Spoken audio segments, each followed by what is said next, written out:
in tears, and a college freshman tells his roommate there's no need to hide his masturbation from him. And now a week in review that truly requires no introduction. The nation's students announced this week that they have reluctantly agreed to give the American education system yet another chance, saying they hope educators keep their promises of smaller class size, better school supplies, and intensified efforts to raise the country's international math ranking. The nation's students vowed to give the education system one more shot, despite claiming to have been burned many, many times in the past. In other news, a man overcomes alcoholism without the help of Jesus, and an outcast student and a lonely teacher have begun a somewhat endearing sexual relationship. And that was a free lesson in top-shelf journalism. For more news, videos, and reminders of your insignificance, visit theonion.com/newsbeat.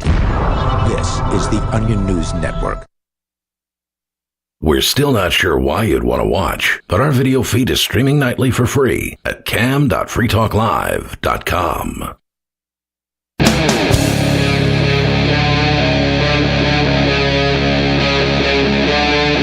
Free Talk Live. Hey, what's up, all of our liberty-loving friends? This is another fantastic episode of Liberty at Night with Nate and Charlie on the Free Talk Live network, coming at you from Nashville, Tennessee. We're going to talk about all the flooding that happened in Nashville and all that, and we're going to talk about this porch strike that's happening right now. My wife was gone this weekend, and so I had a terrible weekend. It was awful. Yes. Loneliness. Yeah. Just terrible.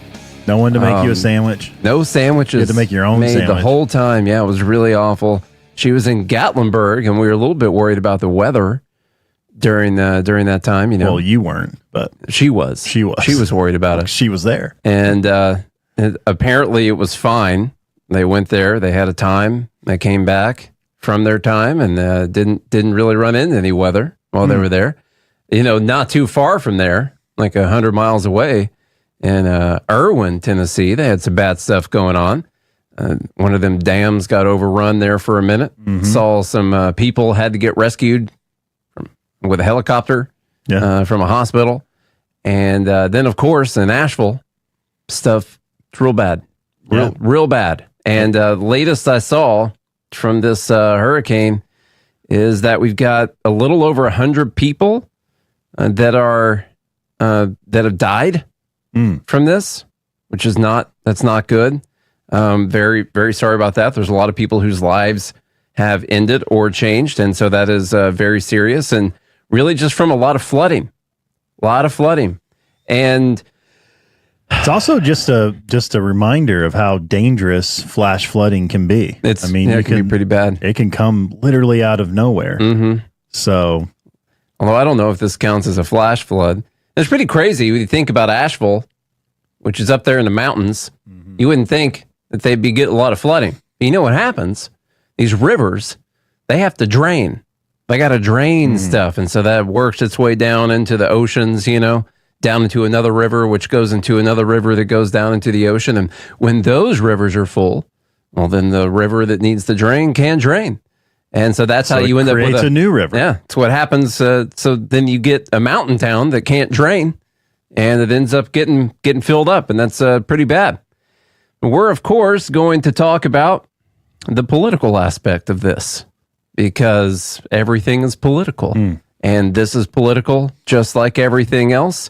Now, not in the sense that... Not that we made it political. No, it's everyone else who has decided this is political. Political, so we have to respond to that. We do.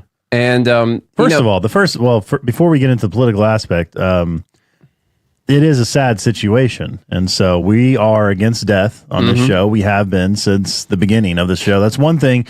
If you look at the creed that Nate and I wrote out when we started this show, being against death is right up there at the top. In fact, I think it's number one. I haven't read the creed in a while. It's pretty close, yeah. But when we established Good Morning Liberty as an entity. Well, the actual number one is, as you know, we've always stuck to, is bros before hoes.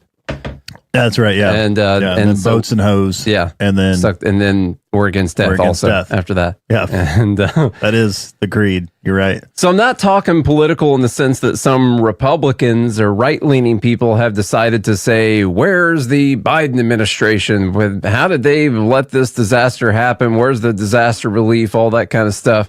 How did they let this disaster happen? Just different things. And why aren't they out there touring?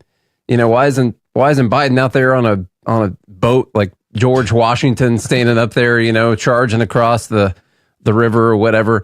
I don't really care about that stuff. When Katrina happened, people criticized Bush for not going there to New Orleans. And that's generally, wishing for someone to go have a photo op with people. Like, you're not going to do anything. I tell you what, there's nothing you need to do other than take pictures. It's a dangerous place to be. It is. Yeah. Not just that it's dangerous, but you soak up all the resources. You know how many resources police and everyone have to come together for a president to go visit an area? Yeah. It's a little bit less, if it's Trump, they don't have to bring all the resources, Right. They just send him out there. But yeah, it's generally just, you shouldn't care whether or not a president goes and visits somewhere. So not political in that sense, but I've seen tons of posts all over the place, not just your normal crazies. It's all over the place. But I mean, we did get Nina Turner posting about this and different folks like that. But this is, as you know, Charlie, it's climate change. Climate change. Yep. And so when you see this, you have to think of climate change and all the things that we haven't done to prevent this from happening. It's natural when you see something really bad like this and you wish that there's something you could have done to stop it from happening. I think that's natural. I'm sure even the people who live there are probably like, man, I wish there was something that could have been done to stop this from happening. Yeah. And there's a lot of people. I'm going to take a different take on this. It's going to be surprising for you. All right. But man-made climate change. Stick on that man-made part. Got to do that. And I got to tell you, a lot of this is man-made. Yeah. So some of this is, yeah. Yeah. The reason some of these towns that are 3,000 feet above sea level have flooded, largely due to man-made. Yeah, because they decided to do something a while ago, thinking it would be a good idea, and they didn't prepare for a situation like this. Are you talking about dams? Oh yeah, dams. Yeah. I don't know if the Asheville thing specifically had to do with a dam. I think the Irwin, Tennessee one had to do with a dam. Newport, Tennessee. But yeah, you dam up water, which makes it sit somewhere that it wouldn't have. It always reminds me of the scene in Parks and Recreation where they have Ron Swanson go and tell a guy that they're not going to fund the project, and he's like, the dam. He asked about the dam project, and he goes, the dam's dead. And the guy goes, well, where will all the water go? And he goes, wherever it's headed now. Yeah. That's his answer.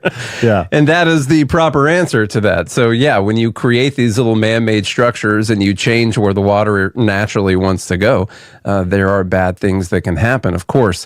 It's the same thing that happened in New Orleans. Like, New Orleans back in 2005 wasn't the result of a hurricane, although that did happen. It was all the levees they bit, the dams that failed. Well, it was the fact that New Orleans shouldn't exist in the first place. Right. Like, it just tried to return to its natural state. Yeah. That's all that happened. Yeah.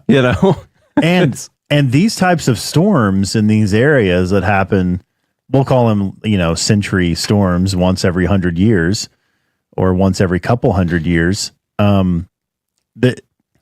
Whenever you're engineering something like this, like let's say you want to dam water and you want to stop the natural flow because there could be other benefits of that, you have to take into consideration what the most catastrophic thing that could happen and build it accordingly. Yeah. And if you don't do that, then these types of things happen.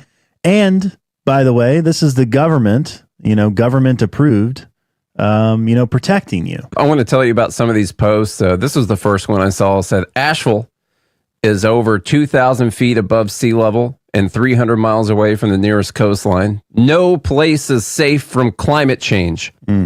We all suffer the consequences. We must all take action. We are all in this together. And so Asheville, of course, as a result of climate change, other people agree, like this person. Let's see. Fossil fuel pollution did this. These have claps between each, which means you want to be as annoying as possible when you're talking. So fossil fuel pollution did this. We have clean energy. For F's sake, let's use that instead. I didn't get the clap. There is a clap at the end of the word instead. You are correct about that. So that's another one, of course, blaming this on climate change. What else we got? Thank F. We jailed those two who threw soup over a completely covered painting for 2 years. Jailed them for 2 years. They didn't throw soup on the painting for 2 years, just so you guys know. Yeah. I know it's confusing the way that it's worded, but thank F, we jailed those people. You know, they were trying to stop these things from literally. This is from Climate Defiance. Literally, F your online petitions. Homes are floating through the streets like soda bottles. Communities are getting wiped off the map. We are at the precipice. Only radical action will save us. Don't you see? Don't you understand? So you need to block a few more roads, hold up a little bit more traffic. You'll be able to get this thing sorted out. Buy a few more books from Greta. Buy some books. Yeah, you got to get the Greta books, of course. You got to go back and watch your old Al Gore tapes. All that stuff. It's finally happening. So we're on the precipice. This is probably unprecedented flooding. It is, yeah. There's literally no precedent. This probably hasn't happened. I know. Ever. It's historic. Yeah, it's historic. It is historic. Well, it happened, Thursday, Friday. So that is, we're Monday now. So Hank Green said it's basically impossible to understand how expensive climate change is and is going to be. They're estimating somewhere between $15 and $25 billion worth of damage here. That's going to be expensive. It's going to cost money. Yeah. And so all we need to do is spend, like $10 trillion, and we still won't be able to stop anything, but we'll feel better about it. Yeah. Then everything will be back to being natural destruction, natural disasters after that, because we would have ended all the reasons that, man-made these things would have happened, of course. So, of course, as Charlie was alluding to, I think there's some important context to this whole conversation. And the important context, thankfully, the Washington Post linked to a great website from the NOAA when they were talking about all this devastation that happened. So I clicked on that link. And so that's always a good thing to do. Go see what kind of information you can get. And what I found out through this was that the last time this occurred in Asheville, this specific spot, I believe at Biltmore, the Swannanoa River. Is that what this is from? Swannanoa. At Biltmore. Last time this occurred was in April, that's recent, of 1791. It's 1791. Okay, now clearly that was a response to the recent formation of America, is what happened. That's actually when climate change like 230 something years ago. 240 years ago? I believe, let's see, 233 years, I think is what that would be. So this is interesting information here, because when you blame something like this on climate change, the question must be asked, well, what made this occur 233 years ago?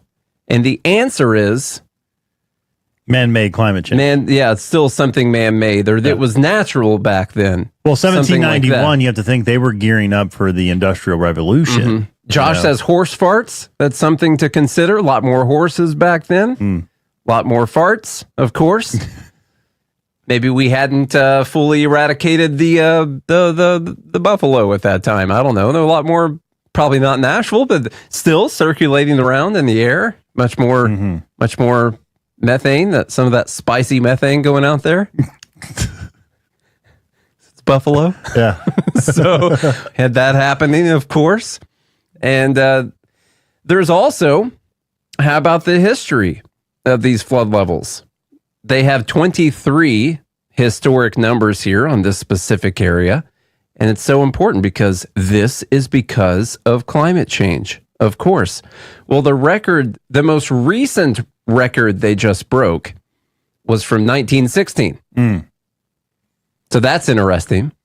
Now, the 1916, there were no regulations on climate change. So that's why. That was historic. There. That's what that was. I found it interesting the way the Washington Post worded this, though. Let me go back and, I mean, they did do a good job actually linking to this, but how did they word this?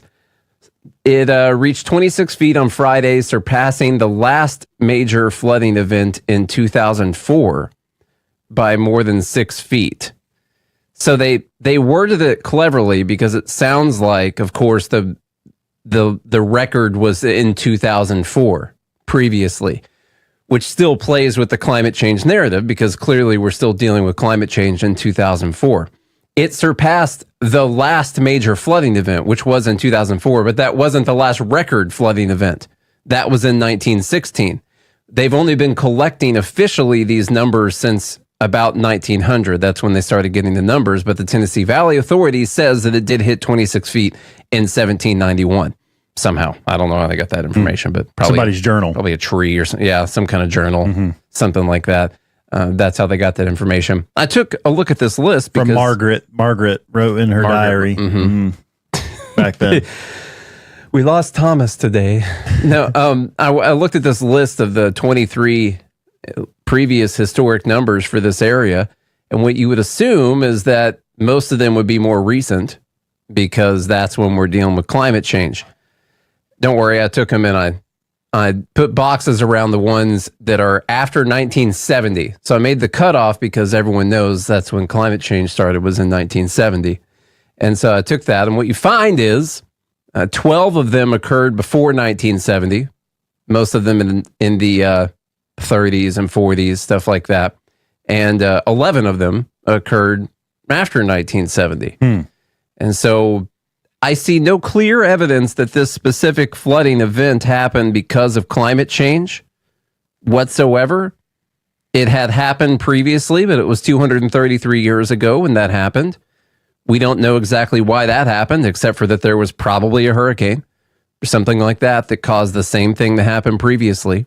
And we also have all of the previous records, a little bit more of them, 12 of them, of the 23 happened before 1970.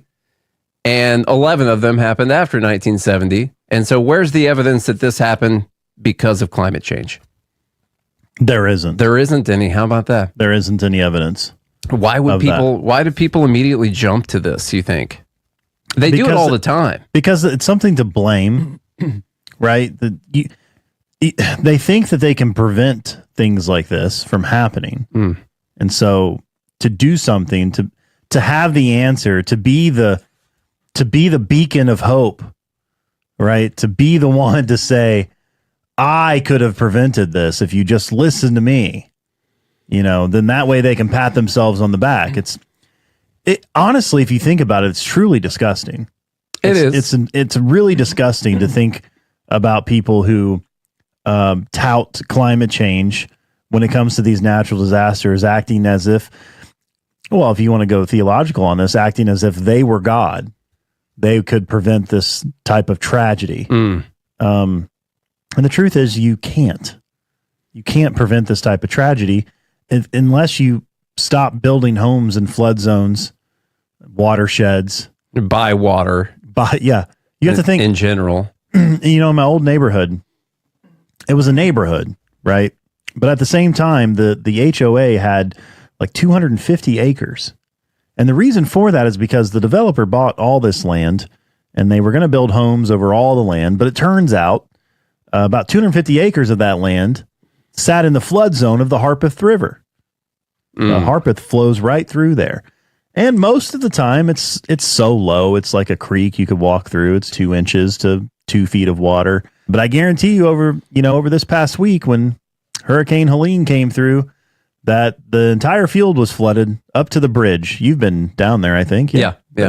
The water was up over the bridge, okay? And the entire field down there was completely flooded, which is why they weren't allowed to put homes there. You have to look at these areas and decide whether or not you're going to build a dam or whatever to try to put homes in a certain area. That's the only way to actually prevent this type of thing, is to not build in places where when once in a lifetime or once every couple 100 years, the water could get that high, or recognize, hey, there's a chance that the water could get this high. We should prepare for something like that.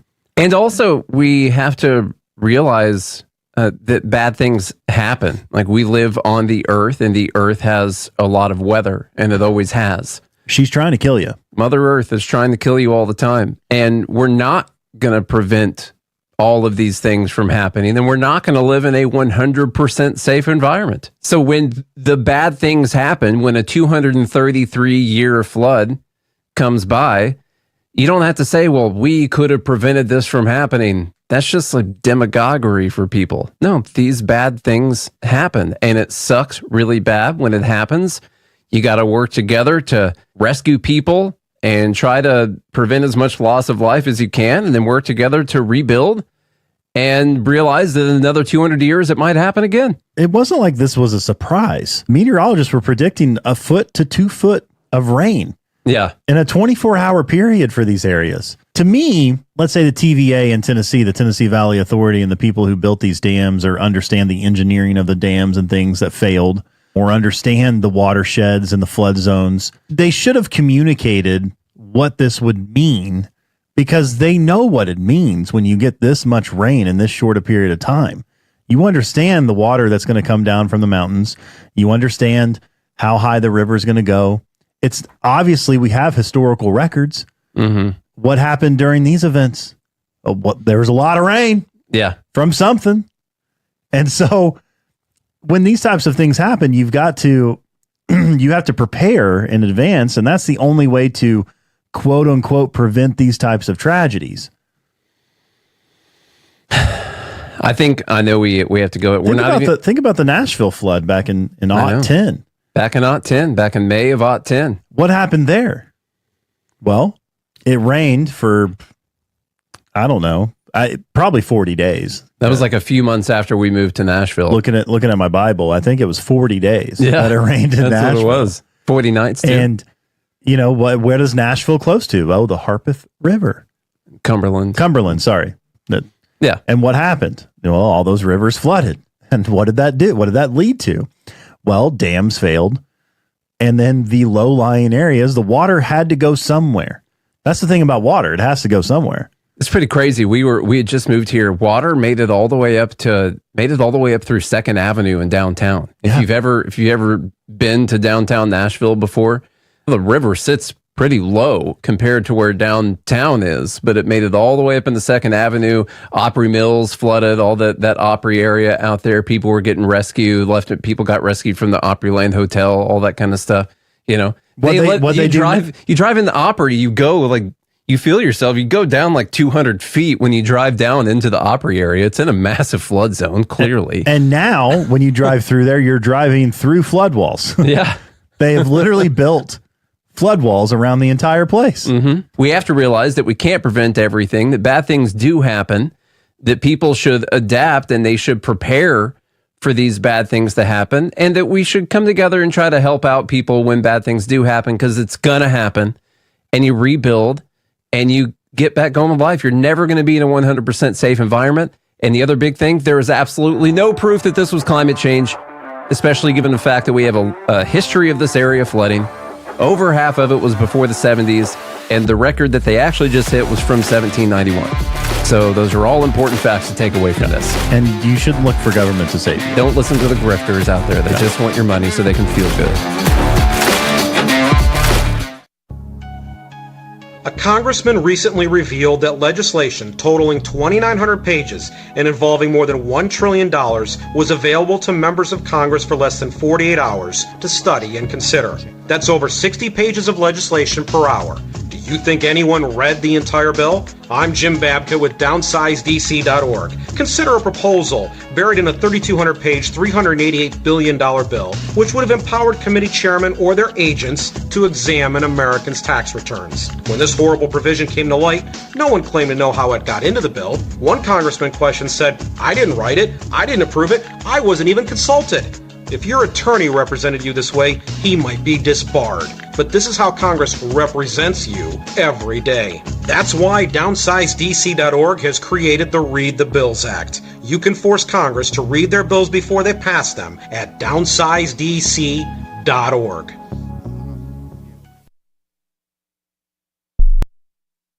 From Feature Story News in Washington, I'm Caroline Malone.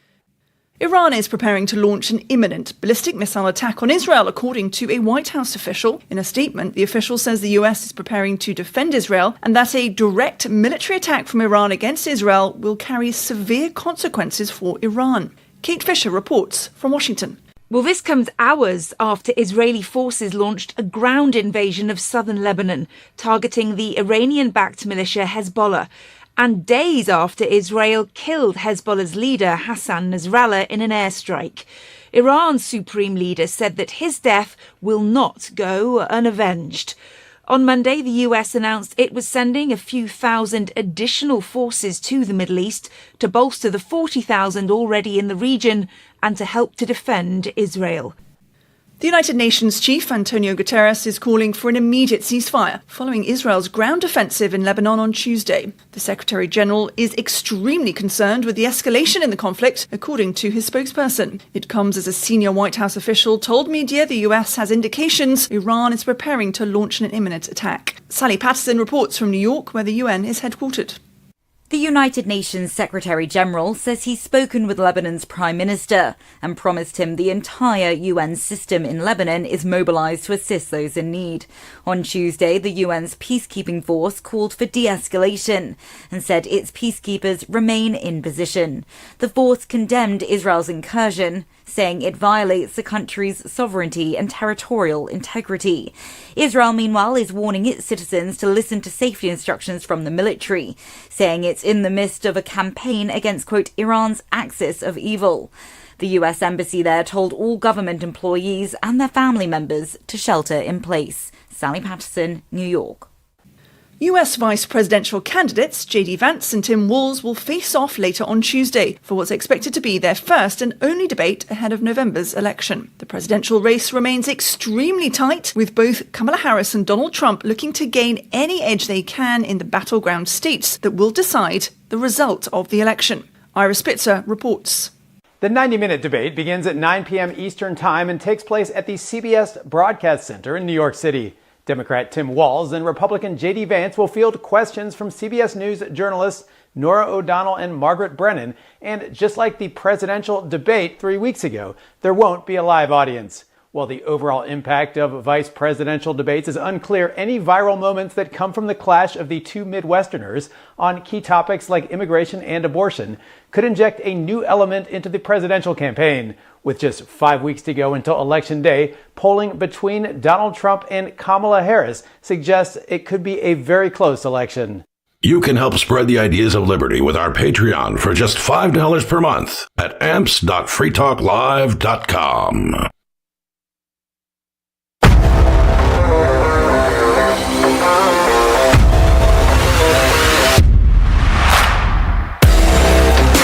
What's up, all of our liberty-loving friends? We are back. This is Liberty at Night with Nate and Charlie on the Free Talk Live Network, coming at you from Nashville, Tennessee. Remember, go find Good Morning Liberty on your favorite podcast app. Watch the videos on Spotify, YouTube, Rumble, or Odyssey, and listen everywhere you get your podcast. We got 1,370 episodes. 1370. So anyhow, we got a few topics to talk about today. The port strike, the longshoreman strike. Honestly, that was Kyle, the intern. It's freaking that was Kyle. His job. Yeah. Hate that guy. So. The port strike started today. Today is the first day of October, and they are on it. They are fighting for their rights. I can't even finish this sentence, whatever. For what they deserve. And what they deserve is to prevent technology from moving forward for the rest of us. And that is the kind of work that they're doing out there. And so thank you to them.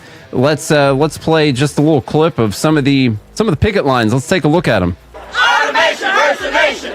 Automation hurts the nation. Automation hurts the nation. Automation hurts the nation. Automation hurts the nation. Automation hurts the nation. Automation hurts the nation. Automation hurts the nation. Automation hurts the nation. Do you want to listen to 25 minutes of them just saying that over and over again? Or is that what they do for 25 minutes? Well, I don't know. Let's go ahead. Let's see what's happening here. Let's skip ahead. No contract, no work. No contract, no work. Oh, okay, sorry, they switched it up a little bit. No contract, no work. What about now? They have signs that say machines don't feed families. Okay, let me just start right into this. Good God. You guys ever heard of a motherfucking combine before? Let's just start right off the bat. This is so freaking stupid. This is stupid. I really wish I could go talk to these freaking idiots right now. This is the dumbest thing I've seen this week. Do you guys know how many people lost their jobs because we invented things like tractors and combines and stuff like that? Look at combines. Look at sprayers. Look at planters that can plant an amazing amount of ground in one single pass. Do you want to go back to doing all that by hand? Is that what everyone wants to freaking do right now? Sounds like we should, because those machines don't feed families, Nate. Clearly, according to these signs. They clearly do not. No. Oh, my God. I don't know if it's these people or the people that run the union that I just despise more. I really don't. There's another sign back there, a little hard to read from this screenshot, but it says, profit over people is unacceptable. You know what we should do? We should create a bunch of businesses that don't make a profit. Yeah. I feel like we've tried that before. We should definitely do that. And we just have communism, you know? Yeah. We should just do that kind of thing. This one says, ILA workers over machines defend our jobs and rights.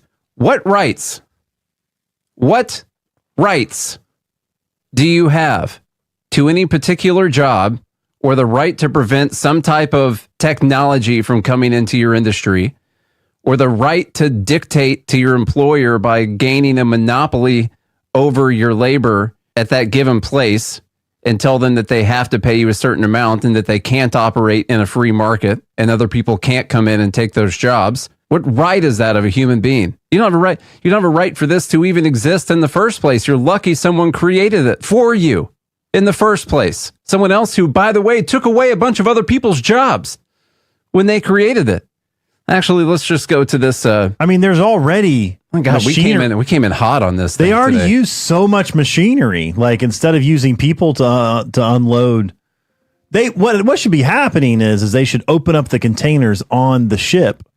Mm-hmm. People should walk onto the ship and grab things out of the container, one thing at a time, and carry it off. One box at a time. Yeah. Actually, open up the boxes. Just carry each thing, and then they should repackage it when they get it off the ship. You know how many jobs that would create? Create so many jobs. And what's funny is we're sort of describing the way things used to be. We're, a little bit exaggeration, the way things used to be. But I did bring in this clip from Joe and Norberg's New and Improved, this segment that they did on Free to Choose Network for a bit. And one of the short little segments they did was about container ships and shipping containers, which didn't exist until someone just decided to invent them. Before that person decided to invent them, there were like 10 times as many or more than that, as many people working in the shipping industry. It was much slower, a lot more hours for a lot more people, and everything was a lot more expensive. And this freaking guy came in and invented a way to kill like 95% of the jobs that exist in that industry. And now we're looking at doing it. I'm sure people were upset about that at that point in time. And now we're dealing with the same people once again. All right, here's this little clip from Joe Norberg. We live in a global economy. Sure, economic liberalization and the internet played a role, but this is the real reason. With minor exceptions, just about everything you buy, or some part of it, came from another country. And before it ends up on a store shelf or dropped off at your front door, it spent some time in one of these. But it wasn't always that way. Until the 1950s, a cargo ship spent most of its time in port, waiting for tens of thousands of separate items, often in individual wooden boxes, barrels, and sacks, to be loaded and unloaded. And then they had to be carried into different corners of the ship and leaned against each other so they would not shift on the seas. Loading and unloading relied on muscle power. It was dangerous, time-consuming, and expensive. Around half of the cost of trade was port cost. But then along came Malcolm McLean from North Carolina. His family couldn't afford to send him to college, but they could afford to buy him a used truck. As a trucker, he realized the potential of a standardized box that could be lifted from trucks to trains and right onto the ship.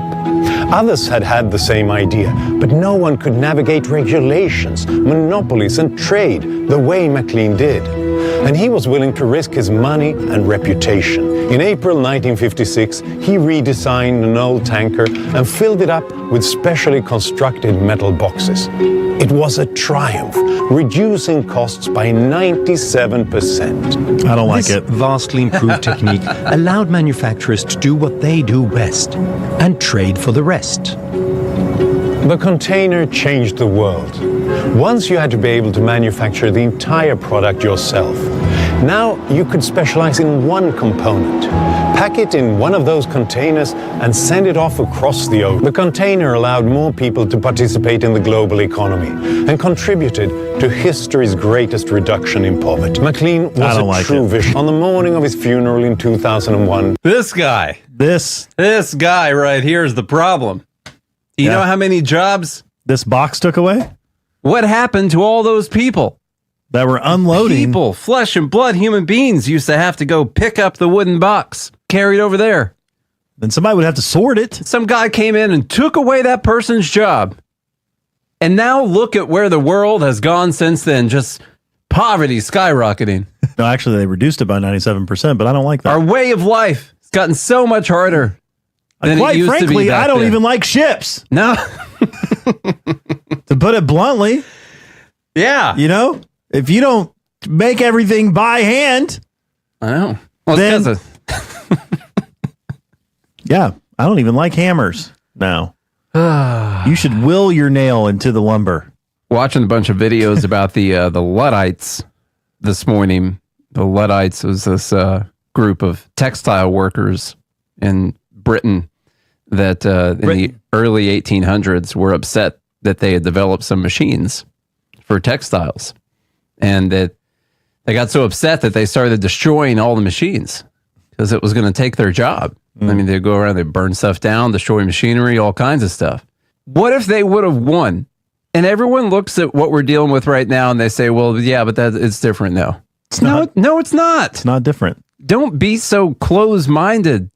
None of those people in the early 1800s or whatever year it was that this guy developed a container ship had any clue what new businesses were going to pop up that people could go and work at and actually use their labor, which was valuable in that business. Everyone thought that it was the end of the world, that all these people were going to be out of work and that the middle class was going to be destroyed and whatever else was going to happen. And everything just continued to get better and better for everyone. The thing is, you can't predict what all of these jobs are going to be, but they get created, especially when you're using people's labor in the most efficient manner possible. Like, we all do this. We all think about specialization. We find other people that can do things that we can also do, but we pay other people to do them for us. Because it creates efficiency. Yeah, it creates efficiency. And productivity. Like, let's say you're a really, really good coder and you're going to code something that's going to make life better for everyone else, but you're like, well, I need to mow my yard. I'm like, well, I need to mow my yard because I can do it. You know, I don't need to specialize that out, let someone else do that kind of thing. And I need to paint my house, you know, I got to paint all of that. Sure, I could pay someone, but I can also do it. And eventually you don't do anything that is productive, even though you could have shopped that out to other people. Making sure the labor is getting used in the most efficient manner possible does, because it opens up that labor for its most efficient and best use. It's the same productive use. Productive use, the most productive use possible. And right now, these people's labor is not being used for the most productive thing possible because they should be replaced by machines like they have in China or in Europe. Look what they got here in China. I got a bunch of kids, young people sitting at desks looking at their computers, and instead of using these people to fly drones to kill kids in other countries, they're using them to move shipping containers around. And then they have these little AI trucks that they load them on, that carry them around. 6 monitors, huh? Same thing with Amazon. We all have benefited from Amazon. Amazon's actually helped with inflation, keeping inflation down over the years. You look at one of their warehouses, freaking amazing.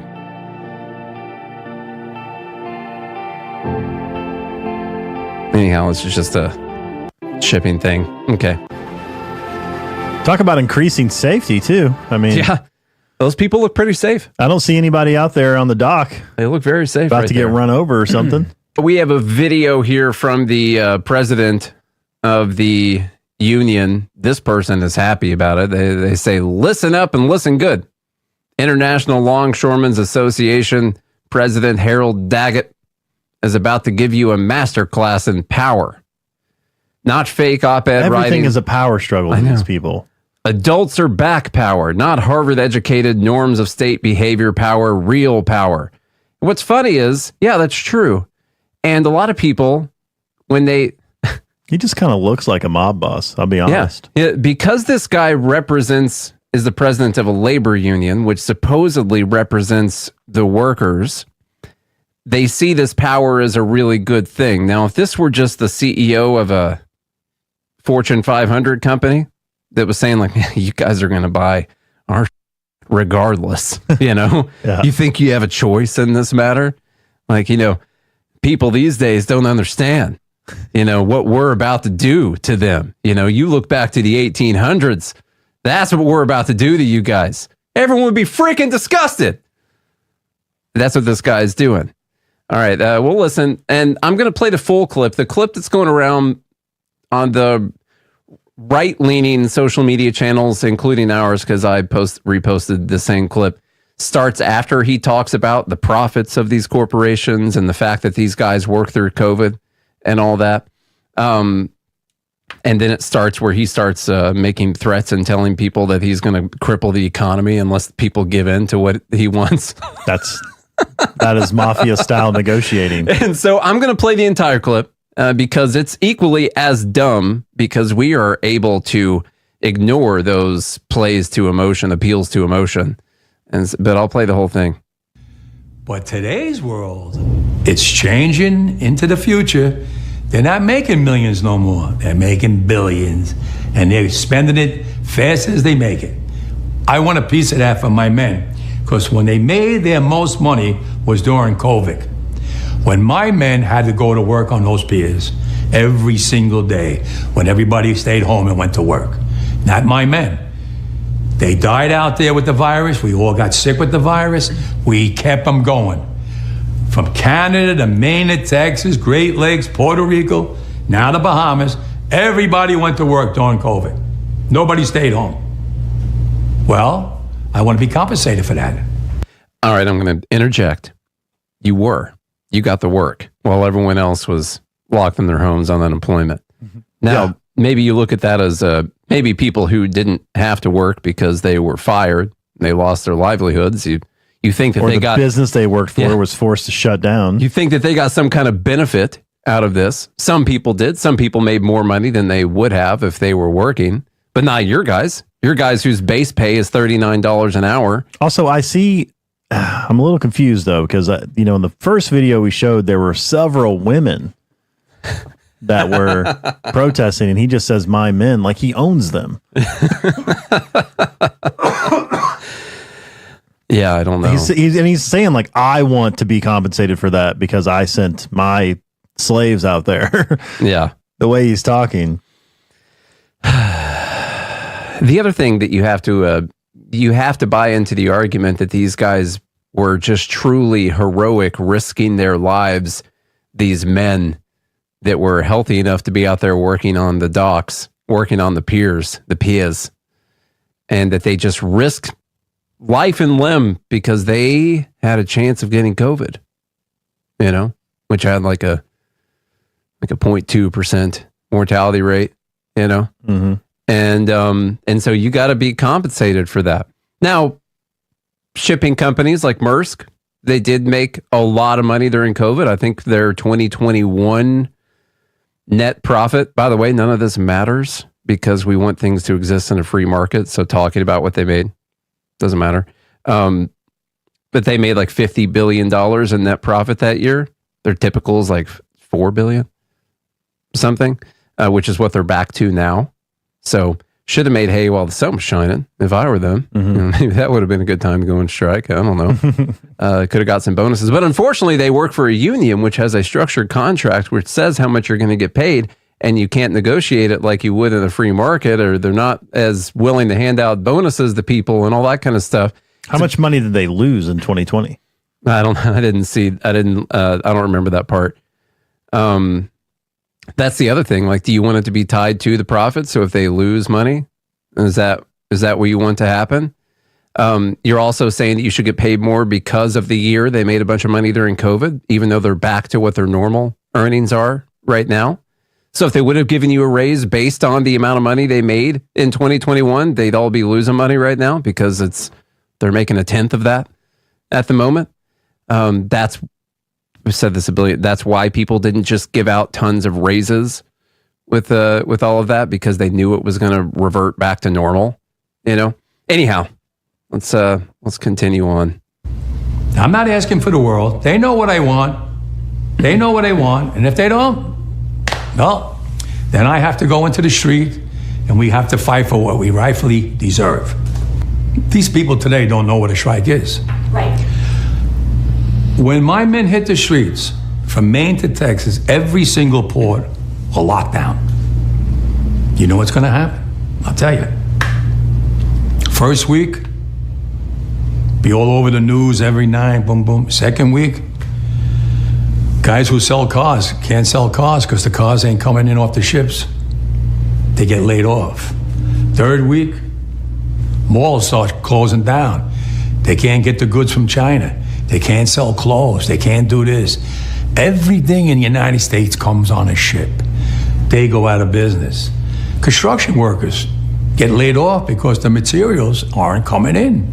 The steel's not coming in. The lumber's not coming in. They lose their job. Everybody's hating the longshoremen now because now they realize how important our jobs are. Now I have the president screaming at me, I'm putting a Taft-Hartley on you. Go ahead. Taft-Hartley means I have to go back to work for 90 days. That's a cooling off period. Do you think when I go back for 90 days, those men are going to go to work on that pier? It's going to cost the company's money to pay their salaries. Well, they went from 30 moves an hour maybe to 8. They're going to be like this.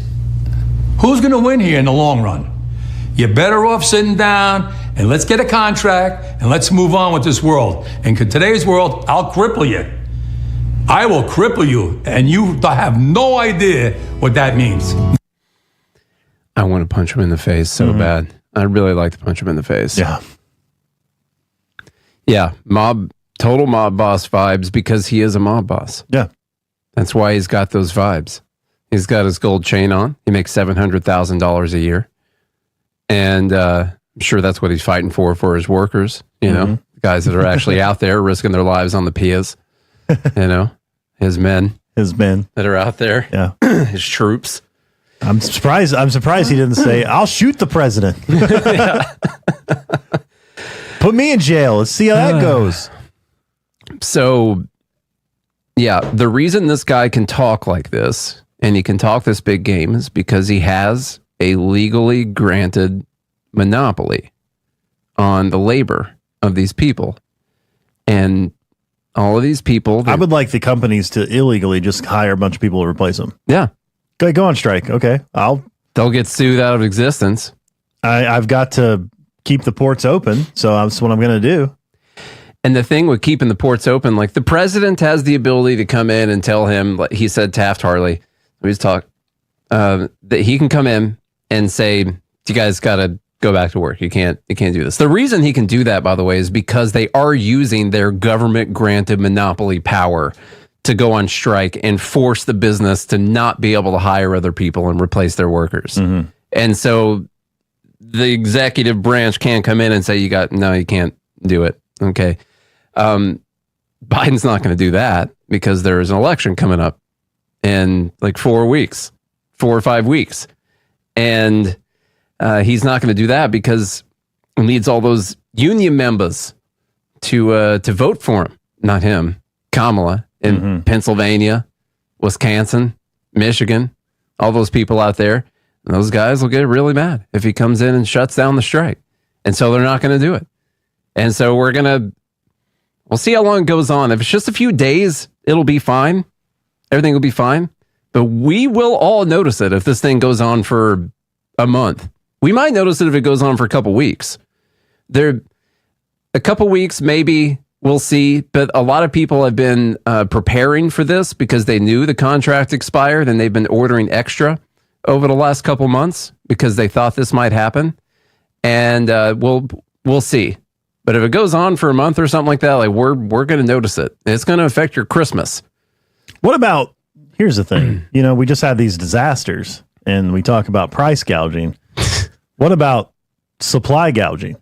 That's what it's a monopoly. Yeah. All the reason that people hate monopolies, and they talk about people who aren't monopolies, and they'll talk about people who have multiple competitors in their industry, but then they find someone who has no competitor. No one can come in and compete with this guy. No one can come in.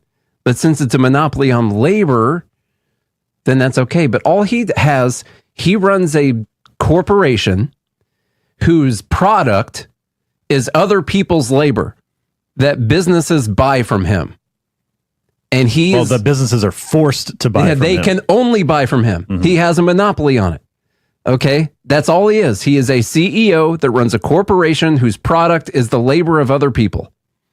And he is coming in as a monopoly and saying, we already know you can't go to anyone else, and so we're going to price gouge you. And it's going to be really bad for the whole economy.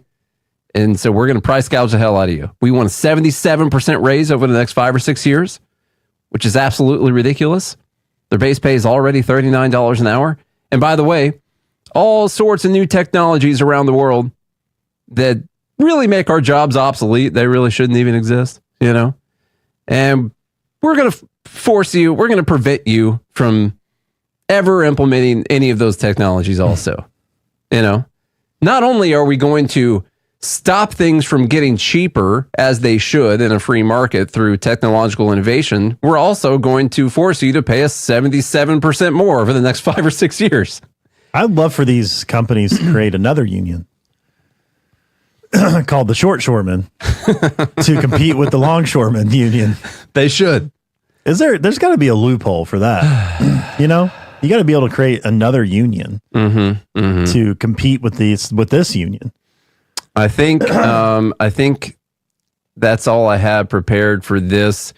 I wanted to make sure I got my thought on this, which I'm sure you'll agree with, Charlie. Everyone striking at the porch should be immediately fired and replaced by technology. My only request is that it be filmed so I can watch it before I go to sleep every night. That's all I hope. I just want to watch it. Yeah. I want it to be live streamed. Okay. Do you want Trump to do the firing? We'll go live. He can do it. Yeah. He could do that. That'd be fine.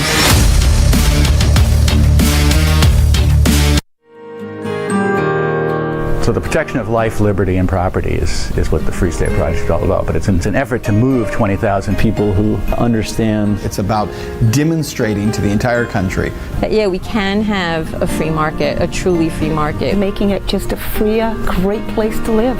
It's the world's largest voluntarist libertarian community, and it's only getting bigger. That's amazing, to be able to move to a place where other people passionately believe in being free and independent. What the Free State Project is managing to do, though, is to put their money where their mouth is. It's physically getting up across the country and saying, let's go someplace and let's demonstrate the power of these ideas. There's a lot of kind of philosophy that surrounds liberty. There's a lot of thinking about it and talking about it. But here in New Hampshire, people are doing it. 101 Reasons Liberty Lives in New Hampshire, a documentary by Free State Project Early Movers. Watch it free at 101reasonsfilm.com. 101reasonsfilm.com. My name is Jacob Hornberger. I'm president of the Future of Freedom Foundation, which Congressman Ron Paul awarded for having an outstanding freedom website. Write us at fff@fff.org, and we'll send you a free 3-month subscription to our monthly journal of libertarian essays and our booklet, Economic Liberty in the Constitution, which George Mason University economics professor Walter Williams praised in a recent column.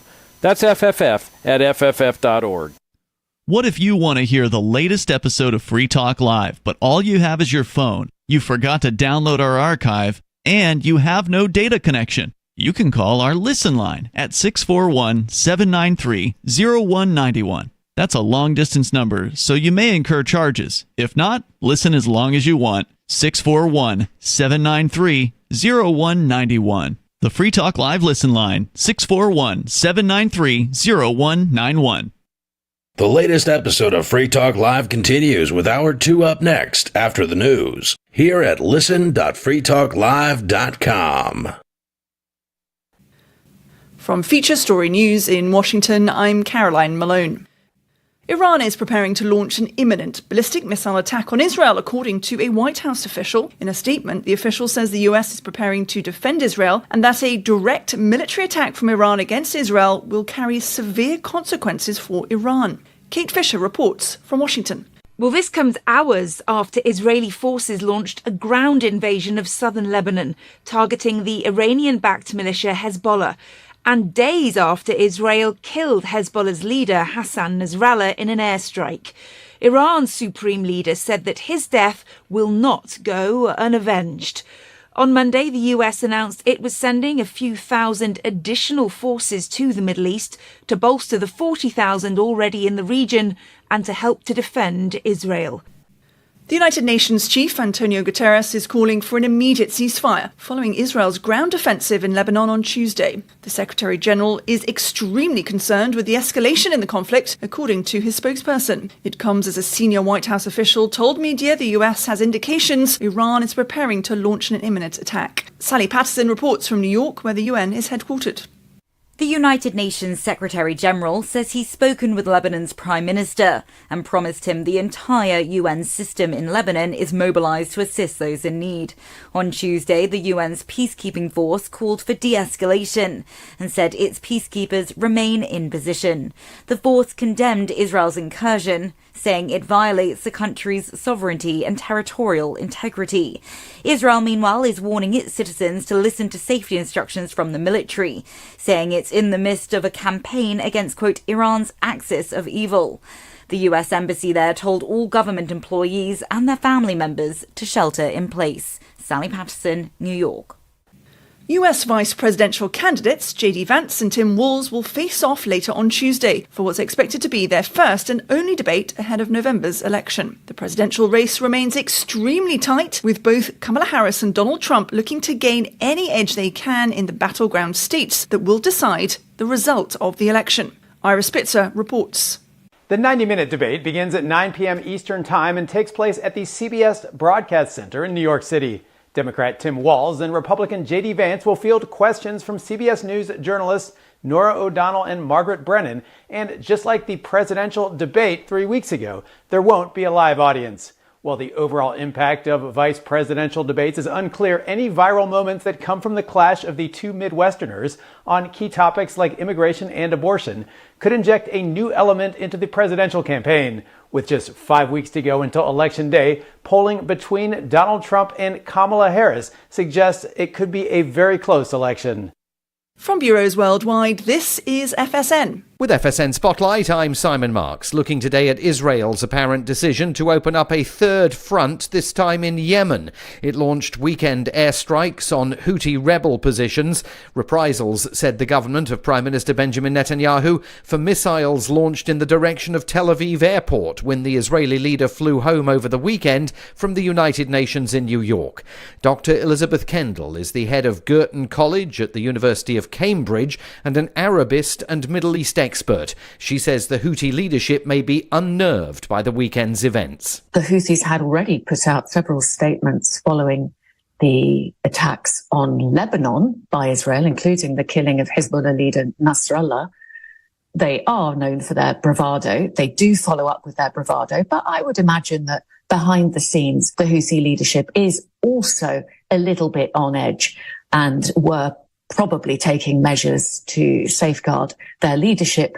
If I were them and I'd just seen Israel going for Hamas in Gaza, then moving to the West Bank in very quick succession, decapitating the leadership of Hezbollah in Lebanon, I'd be thinking maybe we're next. And indeed, that seems to be the case. Israeli officials say they are not seeking to open up a third front in their ongoing military action, but said the strikes on the Houthis were driven by a determination to defend their own territory whenever it comes under attack. With FSN Spotlight, I'm Simon Marks. And the main news again. A US official says Iran is going to launch an imminent missile strike against Israel. The United Nations chief is calling for an immediate ceasefire from Israel's ground offensive in Lebanon, but there are fears of a wider escalation. And US Vice President candidates J.D. Vance and Tim Walz are due to face off at a debate on Tuesday night. And that is the latest from Feature Story News. Caroline Malone reporting. Crammed into tiny bar stools, cramped diner booths, and filthy cars where moving their limbs is either uncomfortable or impossible, hundreds of thousands of consumers rip apart chicken wings or tear off bites of Heroes and hamburgers every single day, often to the point of bloating, belching, and outright physical pain. Barbecue sauce or hamburger juice will literally dribble down these poor beasts' mouths and onto their shirts, their beards thick with pungent grease. Treated as little more than machines to be stuffed full of smoked pork, marinated chicken, and dry-aged beef, consumers are forced to wait in long lines, often while still fully conscious, before buying their meat and ripping it off the bone with their mouths in plain view of other consumers.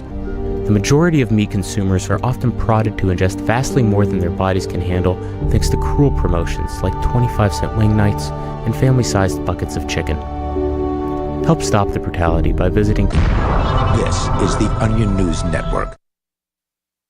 Yep, we still do email. Drop your email address in the entry box at freetalklive.com, and you'll be kept in the loop with Free Talk Live.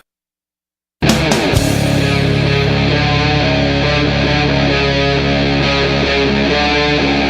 Talk Live.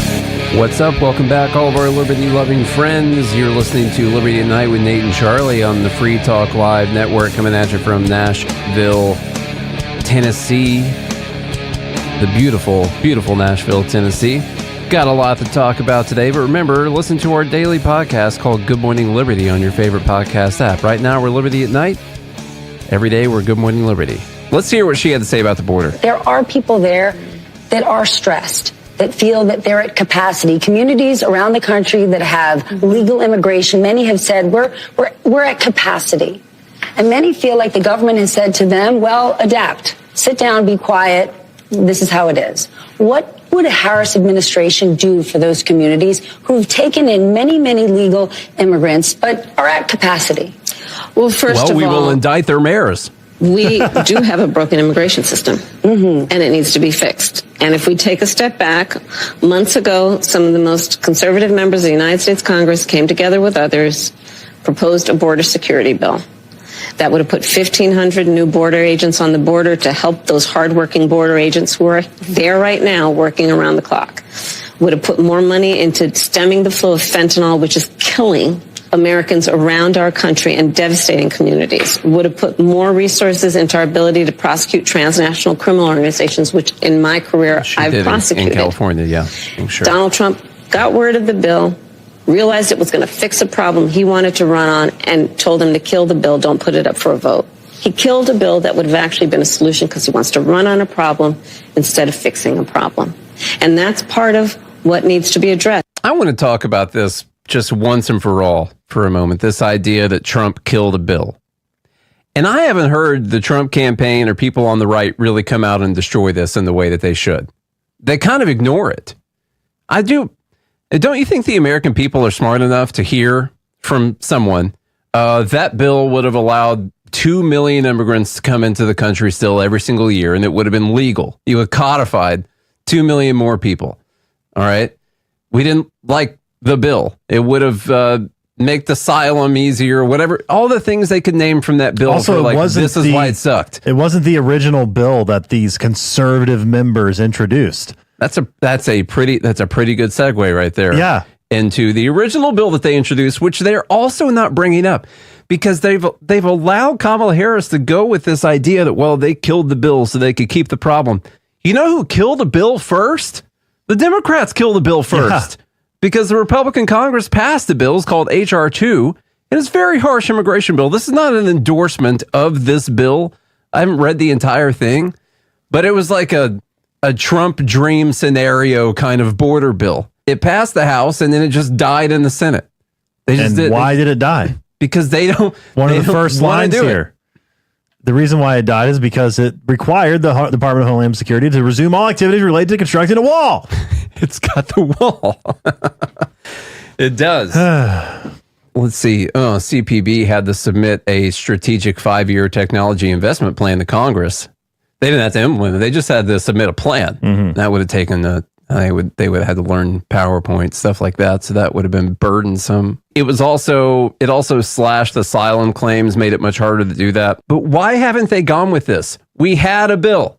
It was called H.R. 2. The Republican House passed it. And the Democrats refused to even bring it up for a vote in the Senate. We almost shut down the government over it.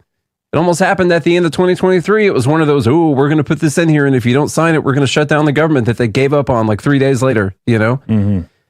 Because somehow when the government shuts down, people think that's bad, and so they don't want the bad PR for it. They need to win that PR battle first off. Mm-hmm. See, that's when you know you're not winning the ideas, because the fact that the American public thinks government shutting down is a bad thing has led to us just giving up on ever doing any kind of bills or anything, like making sure that we cut spending and all that. Like, we're going to shut down the government unless we cut spending.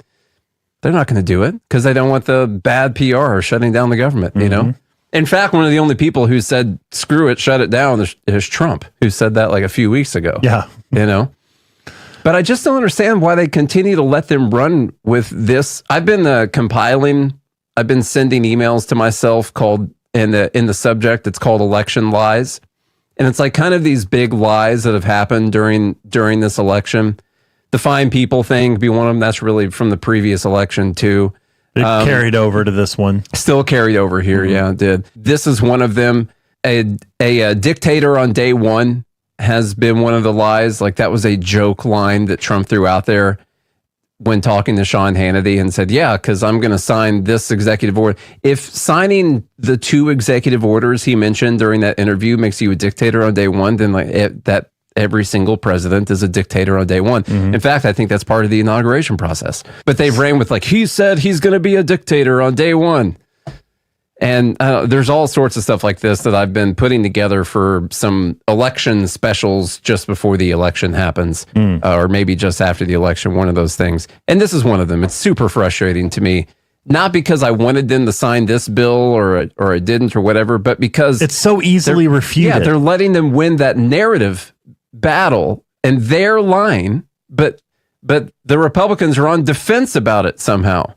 But it's the Democrats that are the ones that are lying about it, and they're the ones who blocked the first bill that was way stronger on immigration. Yeah. Not to mention the fact that they got rid of all of Trump's executive orders that you can see from the chart that saved Donald Trump's life, had very much slowed the pace of illegal immigration into the country. And they just got rid of all of them. And they're still letting them just say these things. It's almost like they don't want to win. Question from the group: sometimes. Are we keeping track for Trump's lies too? Things that Trump says. I think so. Yes, for instance, his lie about tariffs not costing. I have sent 2 things so far and suggest them anytime we get them. Tariffs is one of them, and I'm sorry, right now the Springfield, Ohio thing, eating cats and dogs. Guys, it looks made up. It looks made up to me. There were 2 videos that started circulating where big right-wing influencers were like, we found proof that people are eating the cats and they're eating the dogs. And the videos didn't show anything like that. There was one video where a guy captured a cat and killed it. And it was in Springfield, and it was a news story about this thing in Springfield that happened. It's in Springfield, Florida. And it happened a few years ago. And there was no proof in the video that the guy was an immigrant. These aren't proof of anything. That's just a regular Florida man story. That was typical Florida man. Florida man. That's all it was. Yeah. He was probably trying to get some alligator bait. Yeah. That's all he was trying to do. Mm-hmm. So that looks to be one right now. But yeah, we need to find some more of those lies, of which there are plenty. I'm not saying that you can't find them. All right, what else do we have? There's one more video here from, let's see, that's holistic. That's immigration. This is taxes. They're going to tax. This person says Kamala Harris is lost. She blew her first solo interview. Can't even answer this question because there's no answer. She's just an idiot. That's written all over her face. Those things are true. But let's see what she had to say. It kind of sounds like a song. Kind of does. Ending that child tax credit, or you mentioned housing before, giving that extra money for a first home. If you can't raise corporate taxes, or if GOP takes control of the Senate, where do you get the money to do that? Do you still go forward with those plans and borrow? But we're going to have to raise corporate taxes, and we're going to have to make sure that the biggest corporations and billionaires pay their fair share. That's just it. It's about paying their fair share. Expanding that. All right, so fair share. Fair share again. Now, I think the interviewer asked a decent question, which is, you want to do all of these spending programs, and they've shown all of these Congressional Budget Office assessments and said, well, Kamala is actually going to be better for the deficit and the debt than Trump is going to be. And the reason they say that is because Kamala has all of these plans to raise taxes. It's not that she is going to spend less money. It's that she has a bunch of plans to raise taxes. So she asked a good question, which is, what if the GOP takes control of the Senate? Are you still going to do these things even though you won't be able to raise taxes? No answer on that. Like, are you going to borrow the money? Yeah. She says. Are you just going to borrow it? No answer on that. The answer is we're going to have to raise them. Answer is it's got to be done. Yeah. And that's it. Because you want to have these rich people paying their fair share. 80% of the taxes is just not enough. Yeah. You want them to be paying their fair share. Yep. Which is everything, I guess. I don't know. To those who have everything will be taken is her thing. All right, what else do we have in the Robin stack? Hood was a good movie, That was a movie. That was a good movie. And it was good. Speaking of, 400 economists and ex-officials endorsed Kamala Harris. So she must be good for the economy. We know that because 400 people who used to work for Democrat administrations have come out and said that she's going to be better for the economy. And so we know that for sure. Let's see. The choice in this election is clear. The letter read, it's a choice between inequity, economic injustice, and uncertainty with Donald Trump, or prosperity, opportunity, and stability with Kamala Harris. That sounds like a very unbiased, objective, fact-checked look from some objective economists that happened, because you're going to have inequity and economic injustice. And you want to have economic justice, not injustice, from what I checked. So it says that the bulk of the 405 signers are progressive economists, many of whom formerly served in Democratic administrations, including President Biden, President Barack Obama, and Bill Clinton. So, perfect. Thank you, CNBC, for actually putting that fact in the article. I brought in the letter, but that's fine. Hey, I want to talk about this actual serious thing, though. I saw this, by the way. This is awful. Now, this is another thing where I don't know. Maybe you've decided that it's a certain guilt or innocence thing, but we missed this yet. We were going to talk about this yesterday, and it was my fault. We didn't do a show yesterday. Nate tries to avoid me on my birthday. Yeah, I didn't want to be here for Charlie's birthday.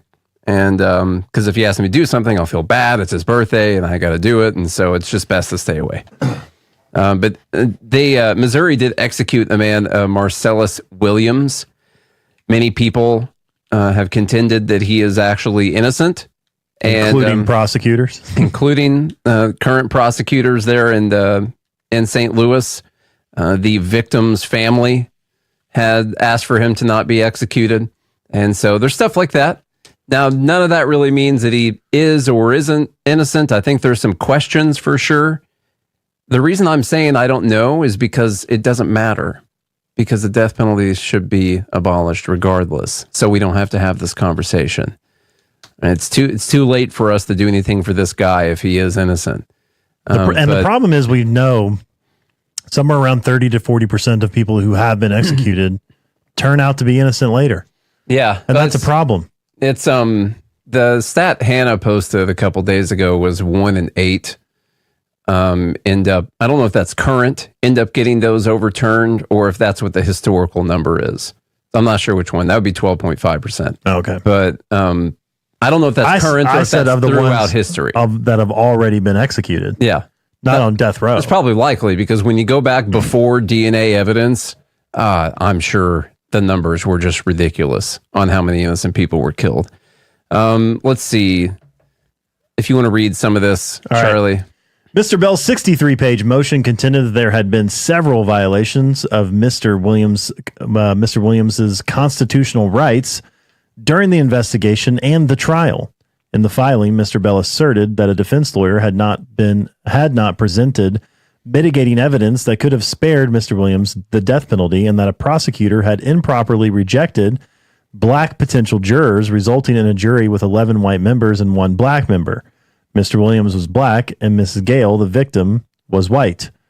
Mr. Bell, a Democrat who recently won the Democratic primary for a congressional seat, also wrote that there was ample reason to believe that Mr. Williams was innocent. He detailed multiple issues with the credibility of the 2 key witnesses against Mr. Williams and noted that Mr. Williams was not the source of footprints or hairs found at the crime scene, nor of DNA found on the murder weapon.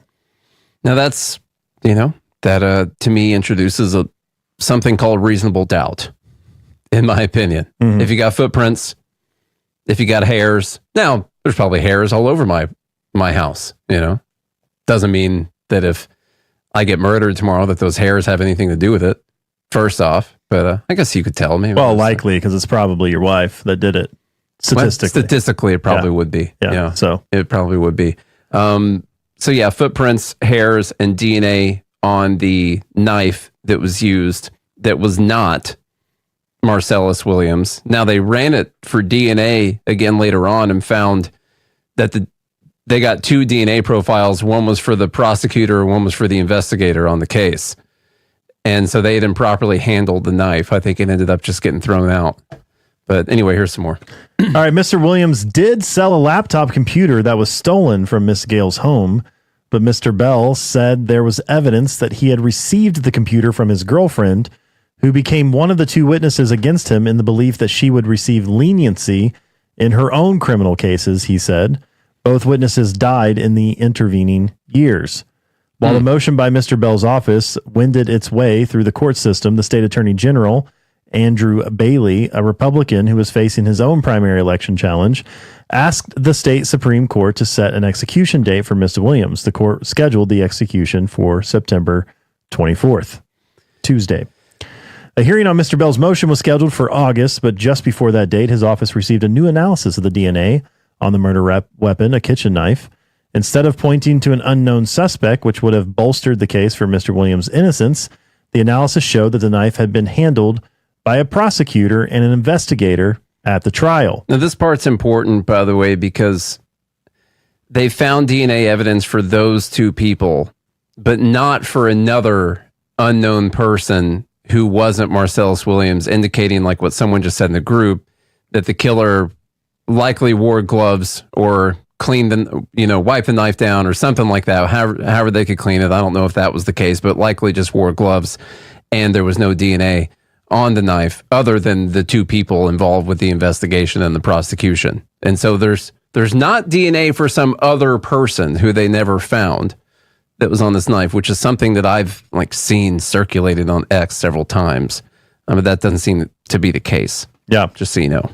So that finding led Mr. Bell to back away from the assertion that Mr. Williams was innocent. Instead, he offered Mr. Williams a deal in which Miss Gale's widower approved of the deal. But the attorney general objected, saying that the law had not allowed Mr. Bell to bring the motion to overturn. That the law had allowed Mr. Bell to bring the motion to overturn, but did not allow him to come up with a new sentence.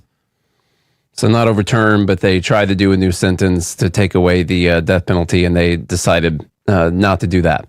And so that's what led us up to the execution, which took place on the 24th, it said, just in time for Charlie's birthday. Just after 6 p.m., I think. And let's see, anything else here? This one right here, starting with the prosecutor. The prosecutor, Keith Larner, testified that in one case he had excluded a prospective black juror because he closely resembled the defendant. They looked like they were brothers, he said. He also said that the knife had already been tested and that it was not understood at the time that touch could leave traces of DNA on evidence.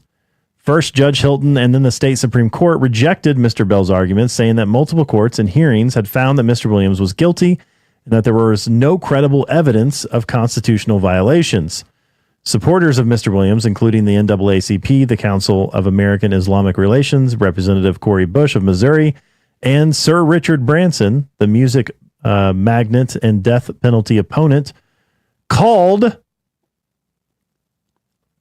for clemency. For clemency. You couldn't see it because you thought it was on the next page. No, there's another line. Of which there. they all denied. Yeah, all denied. So I guess what I'm trying to say here is what I saw plenty of on X was that this guy was clearly innocent. And my answer, as it is with a lot of other things, is that I don't know. I mean, I didn't see specifically he was clearly innocent. Now it might be the case that the prosecutor tried to not have black people on the jury, so they would be more likely to convict. I was under the understanding that was something they always tried to do.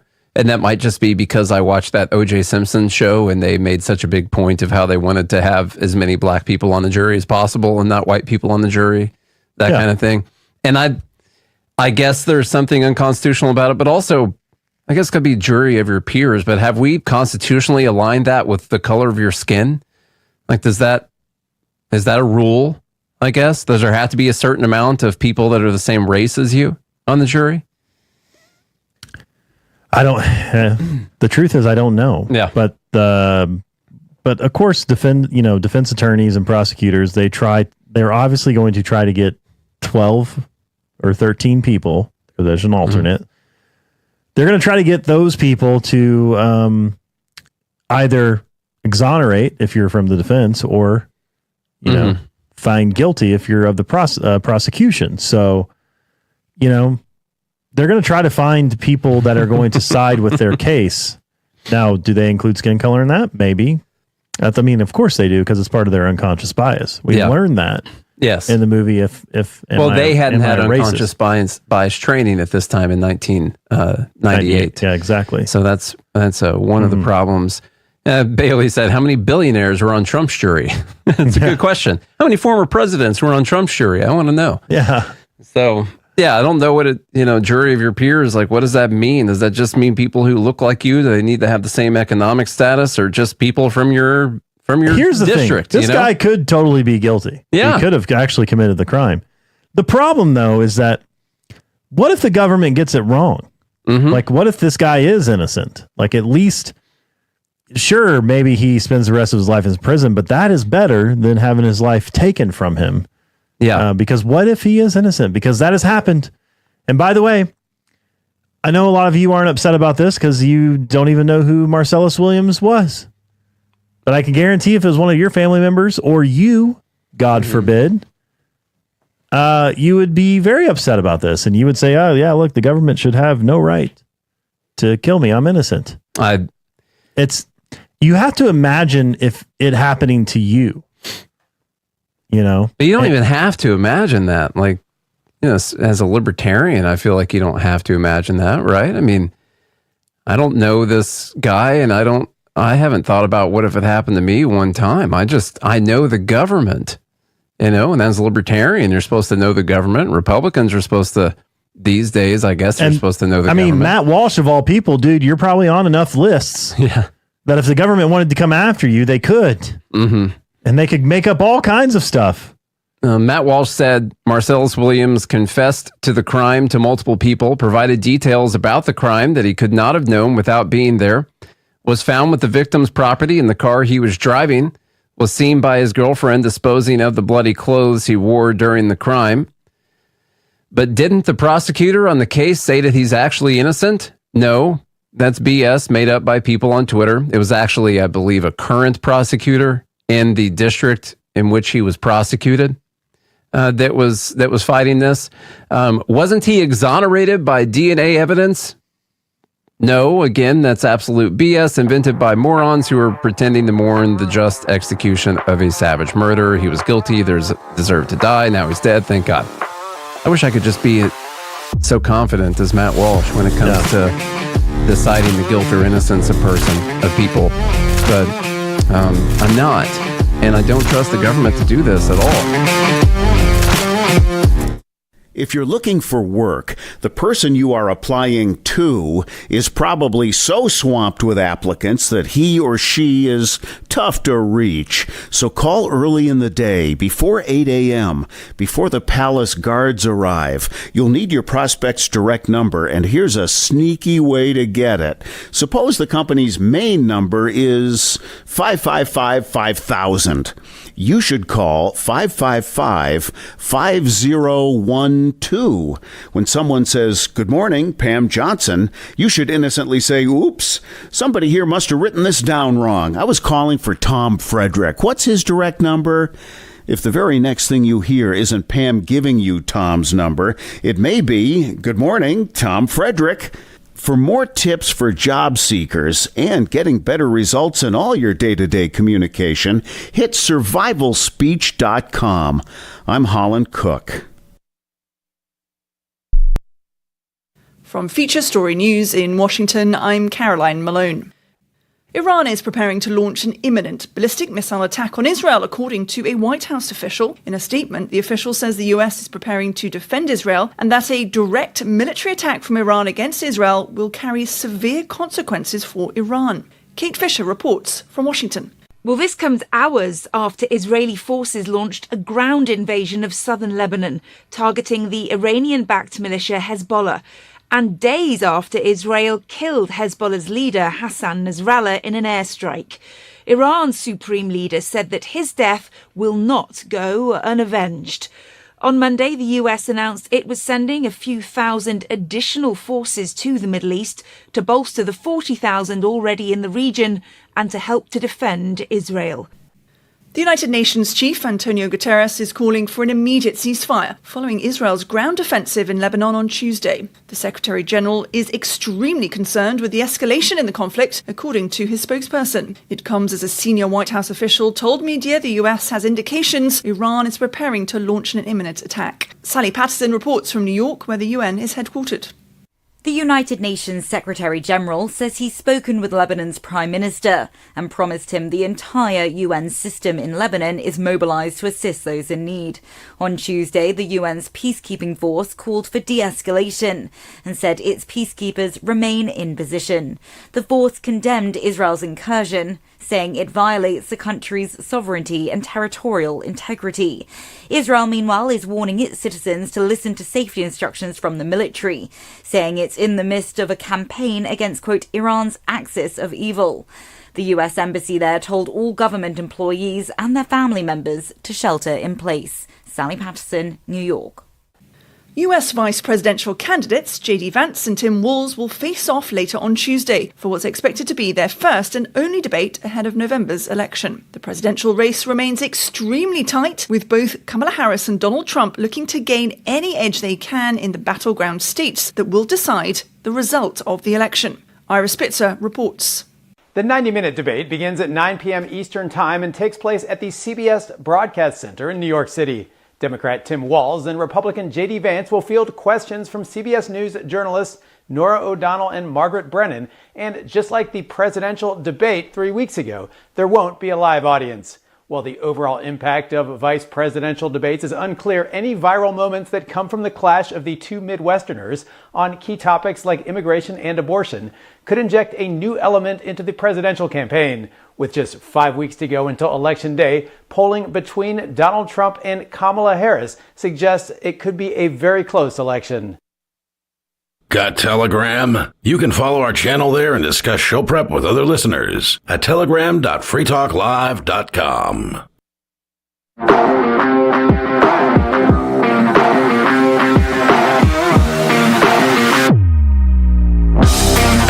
My statement on this has nothing to do with his guilt or innocence. I'm not trying to make the case he's innocent or the case he's guilty right now. It's the fact that you can't trust the government. So I said, regardless of guilt or innocence, the death penalty must be abolished. The right should get behind this, considering most Republicans believe Trump has been unfairly targeted by corrupt prosecutors and convicted by biased juries. That's just a simple thing right there. Prosecutors went after him. Juries convicted him. You can't trust either one of those people. Those people are politically corrupt. They're just trying to pad their own wallets and take down Trump because they want to take him down. The juries, you can't trust them either because they're biased, because they hate Trump, and so they're going to go after him as well. So that doesn't matter. I said the basis for this belief is that prosecutors cannot be trusted at all times, considering they have their own personal interests and agendas, and juries are easily manipulated by appealing to emotions. Given that this is accepted by the left and the right in some circumstances, it must be applied in all circumstances. At the very least, it means that the government should not have the right to kill a person they have successfully convicted of a crime. This doesn't mean by the way, that some people don't deserve to die for their crimes. It just means we have no legal mechanism for determining who that person is beyond the reasonable doubt, when the fact that the government was involved itself introduces reasonable doubt. To me, is a very easy stance for a libertarian.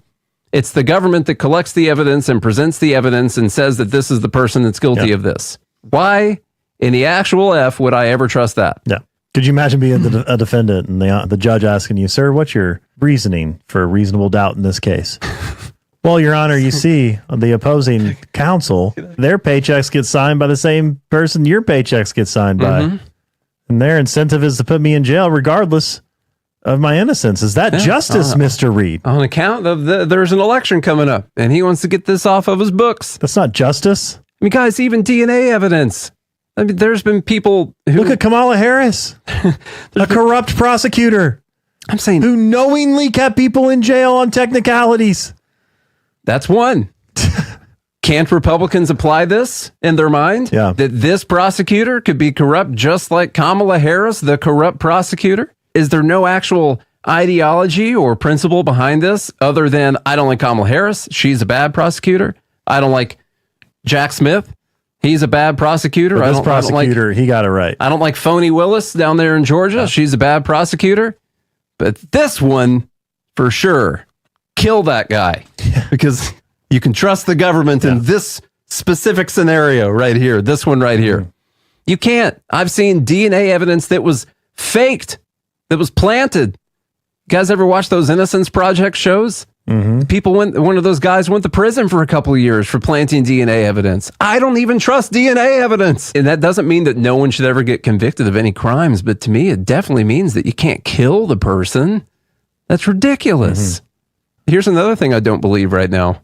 No, sorry. Here's another thing I don't know about. Name another podcast where the hosts get together and tell you all the things that they don't know. Name another podcast like that.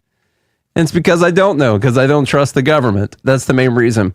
The director of national intelligence alerted the Trump campaign to real and specific threats from Iran to assassinate him in an effort to destabilize and sow chaos in the United States. Certainly plausible. How do you cover up what you're doing? You blame it on someone else. See, that's the thing. Yeah.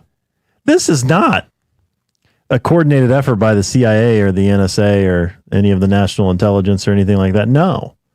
This is obviously coming from Iran. Now, the way to have a good conspiracy, though, is to name someone who wants Trump to be dead, which would be Iran.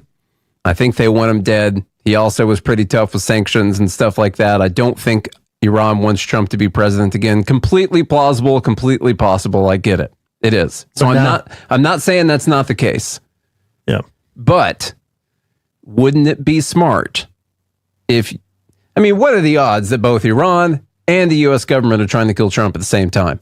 And most of the people listening right now think people in the U.S. government want Trump to be dead. And you're telling me that they're both trying to do it at the same time? And that's odd. It's kind of weird. It is weird. They're both doing it right now. Trump's using this for good, though. He's got a campaign statement on the ongoing threats from the Iran terror regime. President Trump was briefed earlier today by the Office of the Director of National Intelligence regarding real and specific threats from Iran to assassinate him in an effort to destabilize and sow chaos in the United States. Intelligence officials have identified that these continued and coordinated attacks have heightened in the past few months, and law enforcement officials across all agencies are working to ensure President Trump is protected and the election is free from interference, except by us. Quote, make no mistake, the terror regime in Iran loves the weakness of Kamala Harris and is terrified of the strength and resolve of President Trump. He will let nothing stop him or get in his way to fight for the American people and to make America great again. So it's definitely possible that this is the case. It's also possible that this is the national intelligence apparatus trying to hedge their bets. I posted this earlier today. You know that people in the defense world wanted Trump to go to war with Iran when Trump was president. In fact, they submitted plans to him for a war with Iran. We know that because he kept it, and he talked about it later. Yeah. Okay, it was a classified document. Yeah. He kept it, and he told people, "It's like, yeah, look at this plan. They're trying to get me to go to war with Iran, and I didn't do it." People have been trying to get us to go to war with Iran for a long time. These people in the deep state. I wouldn't put it past them to say, well, let's hedge a bet. Let's say Trump wins. Let's tell Trump that all these people out there trying to kill him are actually working for Iran. That way, when he gets in office, he'll go. And we bring him these plans to go to war with Iran, he's going to say, hell yeah. These MFers out there trying to kill me, guess what I'm going to do? And you get all of Trump's base to support it. Yep, because they were trying to kill him. It would be brilliant of them to do that. The hardest thing to believe on this conspiracy is that those guys would have to be really smart. And it's be really, really smart to plan that kind of thing. Here's the thing. After seeing like what Israel did with the pagers and the walkie-talkies, and obviously seeing what has been declassified by our own government, you have to put some validity to any conspiracy theory that's out there. Mm-hmm. Like, you have to think outside the box and being like, okay, what's the motivation? What is the motivation behind the intelligence telling the Trump campaign that Iran is out to get them? What's the motivation behind that? There could be alternative motivations. Now, it could be that Iran does want to assassinate Trump and they don't want to see him as president again. That's possible. That's one possibility. Another possibility is what you just mentioned, which is that they want to go to war with Iran. They've been trying to go to war with Iran for a long period of time. And maybe this is a way to convince Trump to go to war with Iran if they think that he might win the election. They're whipping votes right now. I mean, there could be truth in all of it. Mm-hmm. Which is why on multiple choice test, I usually choose D, all of the above. Because it's one of those answers. Most of the time, it's actually none of the above when it comes to these kind of things. So there's something else going on that no one's telling you about. All right, it's time to shift gears, and we're going to do the first part of Dumb Bleep of the week. Remember, right now we're called Liberty at Night, but every single day we go by the name Good Morning Liberty. We talk about life, liberty, and the pursuit of meaning every single day of the week when we want to. Make sure you smash follow, subscribe, hit like, leave a comment, a rating, a review on your podcast app. Do all of those things so you can help grow the show and spread the message. And today's message is dumb. That's mainly what we're going to talk about today, because that's what we do. We get together all the dumbest things that happened. The live group, also known as the Fed Haters Club, they throw in a bunch of submissions, especially Costco. Thanks, Costco, for sending in your stuff. And I throw in some submissions as well. People on Twitter will tag us in different things as well. And then we compile those into a list. We have 9 items today that we're going to go through. And then the Fed Haters Club is going to vote for which one of those things was the dumbest thing that we have on our list for this week. Charlie, do you understand the rules? No. Okay, well, let's go anyway. But we go, yeah. Yeah, we'll do it live. Because it's all made up. We're definitely going to do it live. And the votes don't matter. They definitely do not, no. This is Dumb Bleep number 1. This might upset some of our conservative listeners that are out there, if they're still accidentally listening right now. But Ian Miles Chong is the Dumb Bleep for number 1. Now, first, when I saw the submission from Costco, I was like, okay, but this isn't true. But he was actually pointing out that this video is the dumb. During the debate, Kamala Harris said that she and Tim Walz were gun owners. Okay. Later on that Oprah thing, she said, someone comes to my house, they're getting shot. That kind of thing. One of her staffers went on CNN, and I saw this video going around. I was like, that's weird. I didn't click on it, didn't listen to it, but I saw the caption. It says, Kamala Harris doesn't actually own a gun, says one of her staffers. Now, that's pretty wild for one of her staffers to go on there like a day later and say, yeah, she doesn't own a gun.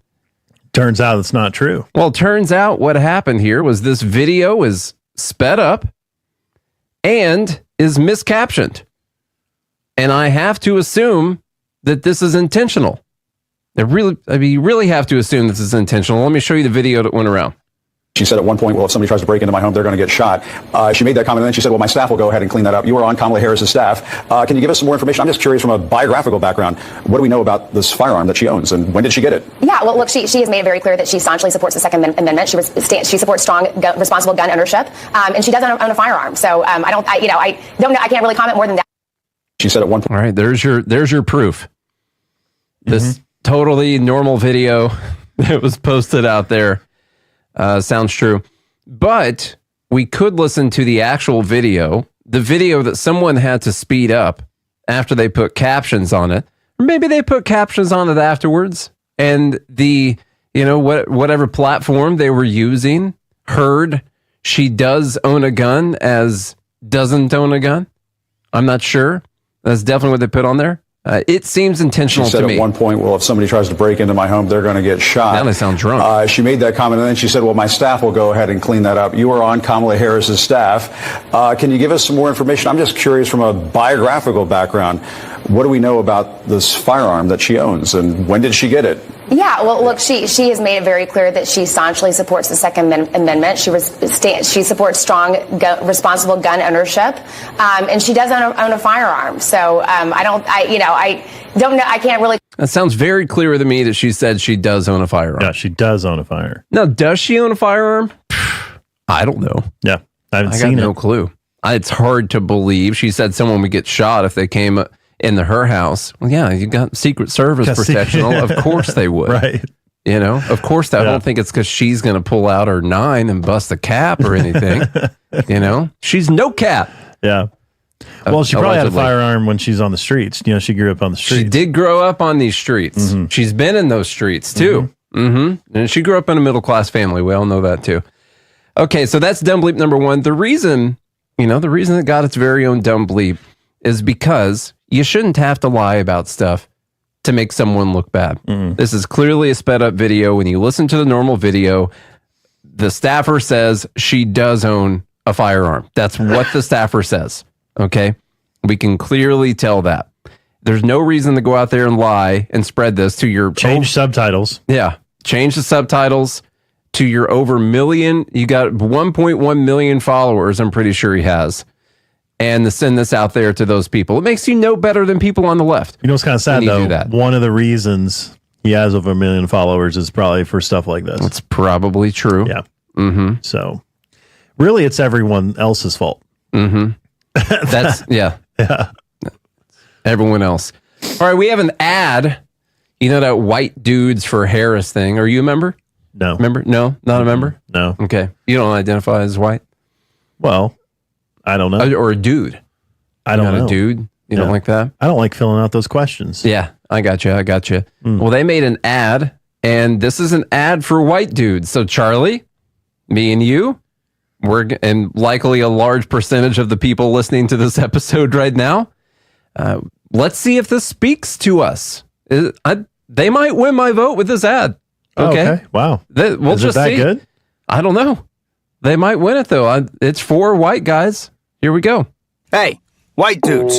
So I think we're all pretty sick of hearing how much we suck. Every time you go online, it's the same story. We're the problem. And yeah, some white dudes are. Trump and all his MAGA buddies are out there making it worse, shouting nonsense in their stupid red hats and acting like they speak for us when they don't.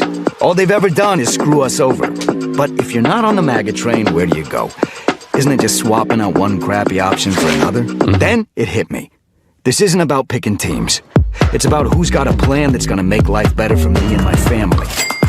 So I've been doing my own research and decided to check out Kamala Harris and Tim Walz. And before you jump down my throat, they're actually talking to guys like us. No lectures, no BS. Just real solutions that protect our freedoms and help us take care of the people who matter. And honestly, I think Harris and Walz are the ones to make that happen. End of the day, you're your own man. It's your call. But if anyone gives you crap about it, tell them it's none of their damn business. What do you think? Did that sway your vote? Wow. Yeah. As a white man, white dude, I'm sorry. Does that help? Because they're talking to people like you. Okay, you don't have your hard hat on right now, but typical white guy's got a hard hat on, and they're aware of the fact that when you look around online, it looks like white men are the problem. Kamala Harris has had nothing to do with that narrative, by the way. She's never presented that race narrative to people whatsoever. That there's this racist structure, this whole system is a problem holistically. Yeah.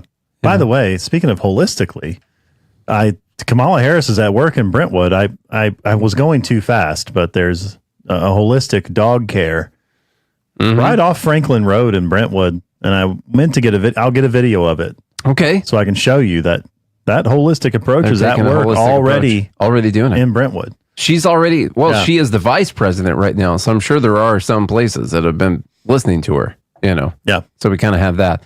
I don't think this thing is going to work really.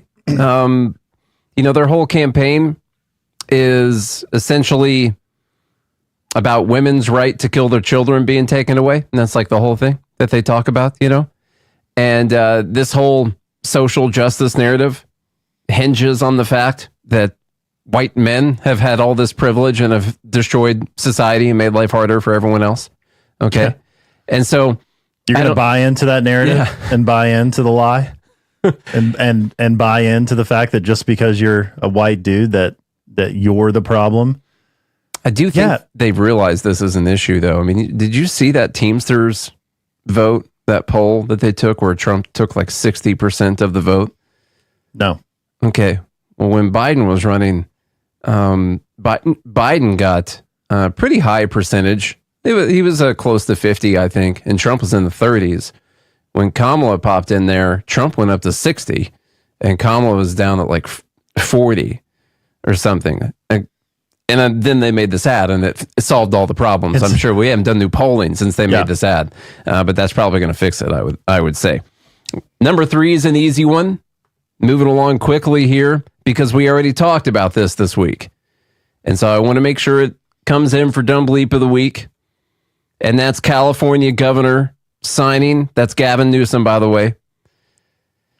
California governor signed a law banning all plastic shopping bags at grocery stores. Now, you can bring your own bags. If you want to sneak across state lines and smuggle some plastic bags across the border and take your own big thing of plastic bags to the store, you can. Okay, they're not going to arrest you in the street or anything like that.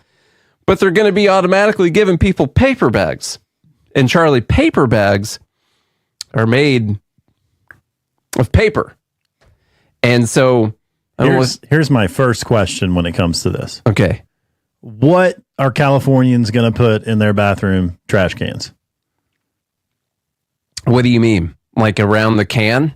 Like in the can? Like, doesn't everyone use grocery bags for their bathroom trash can? We don't use any plastic in our cans. Oh, you don't use any plastic in your house? No. Well, no. We use it in the trash, which I guess is fine. Would you use a paper trash bag in your kitchen? I don't know. I guess that's okay. But they're going to ban it because I forever have used grocery bags. It's an efficient way to do it. Yeah, for the most part. Now, sometimes I forget to, put one in there. Yeah. Yeah, for the most part, that Kroger or Publix or Walmart bag ends up holding bathroom trash. Yeah. I mean, we don't line ours. I'm sorry. We don't put, it's not like we put poo paper in the can or anything. Yeah. That's not, that doesn't happen. Earwax, Q-tips. Just clean things like that. Yeah. Floss. Super clean things. Yeah, floss in between your teeth. That's fine. Yeah, that's fine. Just stuff like that. Let that sit in the trash can. Listen, that's my wife's department. It's not my fault. All right. Okay. Here's the fun point of this. I just wanted to know what they're going to do. Well, they're probably going to have to tax that. They better store up. They're going to tax that bag. They need to store up on those bags. Now, they moved to paper because paper is better than plastic. They like paper because it's not plastic and it feels better because when paper gets left outside, it gets soaked up in rain and eventually it breaks down and it goes down into the dirt. It turns out paper's worse. That's the thing. Yeah. How much worse, Charlie? We talked about this Monday or Tuesday, one of those days. All right, so plastic bags use about almost 15 kilograms of fossil fuels for manufacturing, but paper uses 23. Plastic bags produce about 7 kilograms of solid waste compared to 34 almost kilograms for paper. Greenhouse gas emissions is 0.04 tons of CO2 for plastic compared to paper's 0.08 tons. 100% increase, by the way. Those look like small numbers, but that's 100%. Double. Literally double. Yeah. Plastic bags use 58 gallons of fresh water, while paper used 1,004 gallons. I didn't even put that in the box. I didn't see that one. You like Lake Powell out there in Nevada? Well, you're not. It's gonna. Well, you're gonna lose California it. doesn't have any water problems. Yeah, they're fine. Energy use around 763 megajoules for plastic and 2,622 megajoules for paper means we're going to have to fire up those coal plants again. Mm-hmm. Just so we can make this paper. Got to get it hot. Mm-hmm. Got to get it real hot. So anyway, yeah, I think laws like this, genius. So smart. Mm-hmm. You know why? Because I hate the environment too, Gavin. So I think you're doing a good job. Yep. But we will finally end the scourge of that plastic bag that got caught in that bush on the side of the road and everyone saw it and it looked bad. Mm-hmm. You don't want that. Yep. But let's just triple all the bad things we do to the environment instead. Yeah, let's do that. That way we can look good because people don't look up. They don't do their own research. They don't look up the actual stats on this stuff and they think paper, you just take down a tree and then you shave it really, really thin.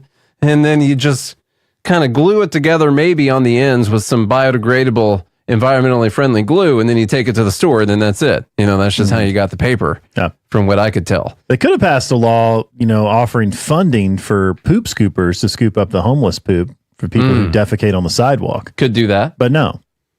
Nope. Okay, let's see. Number 4. Number 4. I've actually had this one in the stack all week to talk about, and we haven't made it the entire time. Until today. What's it say, Charlie? All right. This chart crushes me, says Andrew Fanning. There are more than 5 times as many billionaires as there were in 2000, and the average net worth per billionaire has nearly tripled from 1.9 billion to a staggering 5.1 billion. They're fleecing us, undermining democracy, and burning the world. Tax the rich. Tax the rich. Or other people say eat the rich. So you'd have to, first off, you'd have to think that being a billionaire is inherently wrong and that somehow no one needs $1 billion. Don't need that. Yeah. And so you just set a cap of what people could have, and then the rest of that needs to get taxed away and given to other people. You have to think that somehow this is affecting your life in a negative way. Like whatever those conclusions are that you draw, you would have to think it's affecting your life in a negative way. But what have we seen since 2000 up until the year 2024? Like life get worse for everyone across the board, basically. Standard of living go down, all that stuff. There's been some bad things, sure. You could say there's a lot of inflation and stuff like that. I brought plenty of other charts that, pretty much we can look at. Pretty much been at war. But these last 24 years. You got to ask, how did these people get this money? There's a certain percentage of them that did get it unjustly. They probably were friends with someone in the government, and then the government took money from other people and gave it to these people. Some of them went to jail, by the way, like Bernie Madoff. Could have. Yeah, could have. That was a billionaire. He went to jail. Probably not on the chart anymore. Because he got his money in a nefarious manner. Free Talk Live. For me, it's fighting negativity, and the negativity is my thoughts in my head that are negative.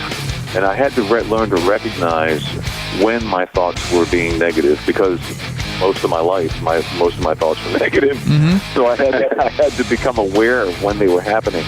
And when I become aware of these negative thoughts pervading my thinking, I immediately fight them with positive thoughts. And most of the positive thoughts that I feed myself are positive affirmations about who I am, where I'm going, where I've come from. Whenever I find myself thinking negatively, I don't consider it fighting the negative thoughts. I just consider it changing my train of thought. I just kind of change tracks to a positive thought and just focus on that. Free Talk Live, 7 nights a week from 7 to 10 Eastern at freetalklive.com. There are basically 2 types of advertising: direct response and branding. Radio's great for direct response with its low cost to listener ratio, but audio can't be beat for branding, which is a longer term endeavor. You want to be the first thing that someone thinks of when they think about your product or service. If you have a local business that you want kept top of mind in your community, call the station. If you need national reach, Free Talk Live's got around 200 radio stations, millions of monthly listening sessions, can suit all budgets, and if we don't think we're right for you, we'll tell you. Email me, mark@freetalklive.com. Tired of cancel culture? Sick of mega tech corporations holding an axe over your head? Join the LRN.FM Matrix chat server. It's self-hosted, so no one else can tell us what to do or say. Don't like the existing channels? You can make your own. You can even connect into some of our channels from other Matrix servers. It's federated. For the full LRN.FM Matrix experience, though, you should join our server via the step-by-step instructions at chat.lrn.fm. chat.lrn.fm. The latest episode of Free Talk Live continues with Hour 3 up next after the news here at listen.freetalklive.com. From Feature Story News in Washington, I'm Caroline Malone. Iran is preparing to launch an imminent ballistic missile attack on Israel, according to a White House official. In a statement, the official says the US is preparing to defend Israel and that a direct military attack from Iran against Israel will carry severe consequences for Iran. Kate Fisher reports from Washington. Well, this comes hours after Israeli forces launched a ground invasion of southern Lebanon, targeting the Iranian-backed militia Hezbollah, and days after Israel killed Hezbollah's leader Hassan Nasrallah in an airstrike. Iran's supreme leader said that his death will not go unavenged. On Monday, the US announced it was sending a few thousand additional forces to the Middle East to bolster the 40,000 already in the region and to help to defend Israel. The United Nations chief, Antonio Guterres, is calling for an immediate ceasefire following Israel's ground offensive in Lebanon on Tuesday. The Secretary-General is extremely concerned with the escalation in the conflict, according to his spokesperson. It comes as a senior White House official told media the US has indications Iran is preparing to launch an imminent attack. Sally Patterson reports from New York, where the UN is headquartered. The United Nations Secretary-General says he's spoken with Lebanon's Prime Minister and promised him the entire UN system in Lebanon is mobilized to assist those in need. On Tuesday, the UN's peacekeeping force called for de-escalation and said its peacekeepers remain in position. The force condemned Israel's incursion, saying it violates the country's sovereignty and territorial integrity. Israel, meanwhile, is warning its citizens to listen to safety instructions from the military, saying it's in the midst of a campaign against, quote, Iran's axis of evil. The US embassy there told all government employees and their family members to shelter in place. Sally Patterson, New York. US vice presidential candidates J.D. Vance and Tim Walz will face off later on Tuesday for what's expected to be their first and only debate ahead of November's election. The presidential race remains extremely tight, with both Kamala Harris and Donald Trump looking to gain any edge they can in the battleground states that will decide the result of the election. Ira Spitzer reports. The 90-minute debate begins at 9 p.m. Eastern Time and takes place at the CBS Broadcast Center in New York City. Democrat Tim Walz and Republican J.D. Vance will field questions from CBS News journalists Norah O'Donnell and Margaret Brennan. And just like the presidential debate 3 weeks ago, there won't be a live audience. While the overall impact of vice presidential debates is unclear, any viral moments that come from the clash of the two Midwesterners on key topics like immigration and abortion could inject a new element into the presidential campaign. With just 5 weeks to go until Election Day, polling between Donald Trump and Kamala Harris suggests it could be a very close election.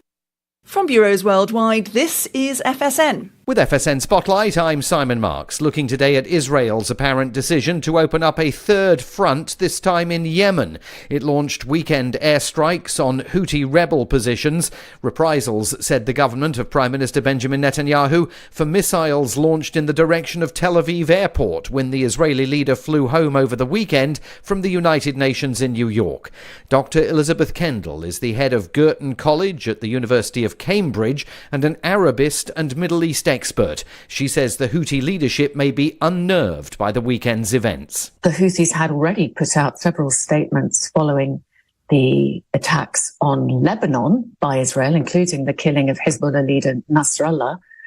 They are known for their bravado. They do follow up with their bravado, but I would imagine that behind the scenes, the Houthi leadership is also a little bit on edge and were probably taking measures to safeguard their leadership.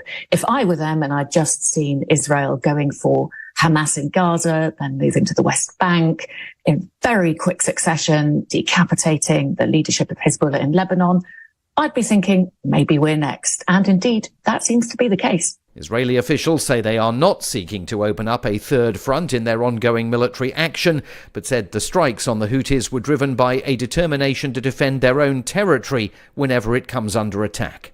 With FSN Spotlight, I'm Simon Marks. And the main news again. A US official says Iran is going to launch an imminent missile strike against Israel. The United Nations chief is calling for an immediate ceasefire from Israel's ground offensive in Lebanon, but there are fears of a wider escalation. And US Vice President candidates J.D. Vance and Tim Walz are due to face off at a debate on Tuesday night. And that is the latest from Feature Story News. Caroline Malone reporting. The FAA has issued a reminder that any plane can crash and kill you. Deputy FAA Administrator Serena Grant. This year, there will be more flights than ever. Any one of them could blow up in the middle of the sky without warning. That's why we're asking all Americans to tell their families that they love them before taking off. The agency also released a list of important questions to ask yourself or your seatmate during your flight, including, should the wing be doing that? What is that whirring noise? And do all planes shake this much? They're reminding passengers that even the smallest amount of turbulence could mean you're headed toward a sudden explosive death.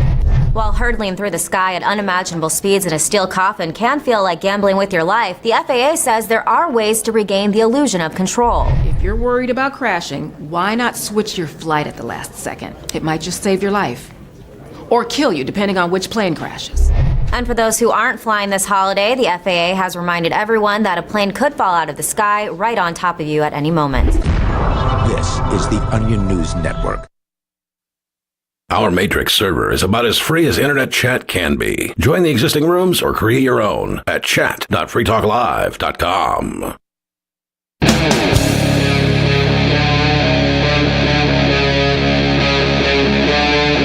Free Talk Live. This is Liberty at Night with Nate and Charlie on the Free Talk Live network, coming at you from Nashville, Tennessee. And Free Talk Live, by the way, is brought to you by Dash Digital Cash with fees of less than a penny per transaction. Dash is made for spending. Dash is one of the oldest cryptocurrencies, and they are widely available on exchanges, including the decentralized Mayor protocol and in multi-crypto wallets. Thanks to the Dash DAO for sending us 32 Dash per month for this sponsorship. It's easy to get and use Dash. You can learn more at dash.org. That's dash.org.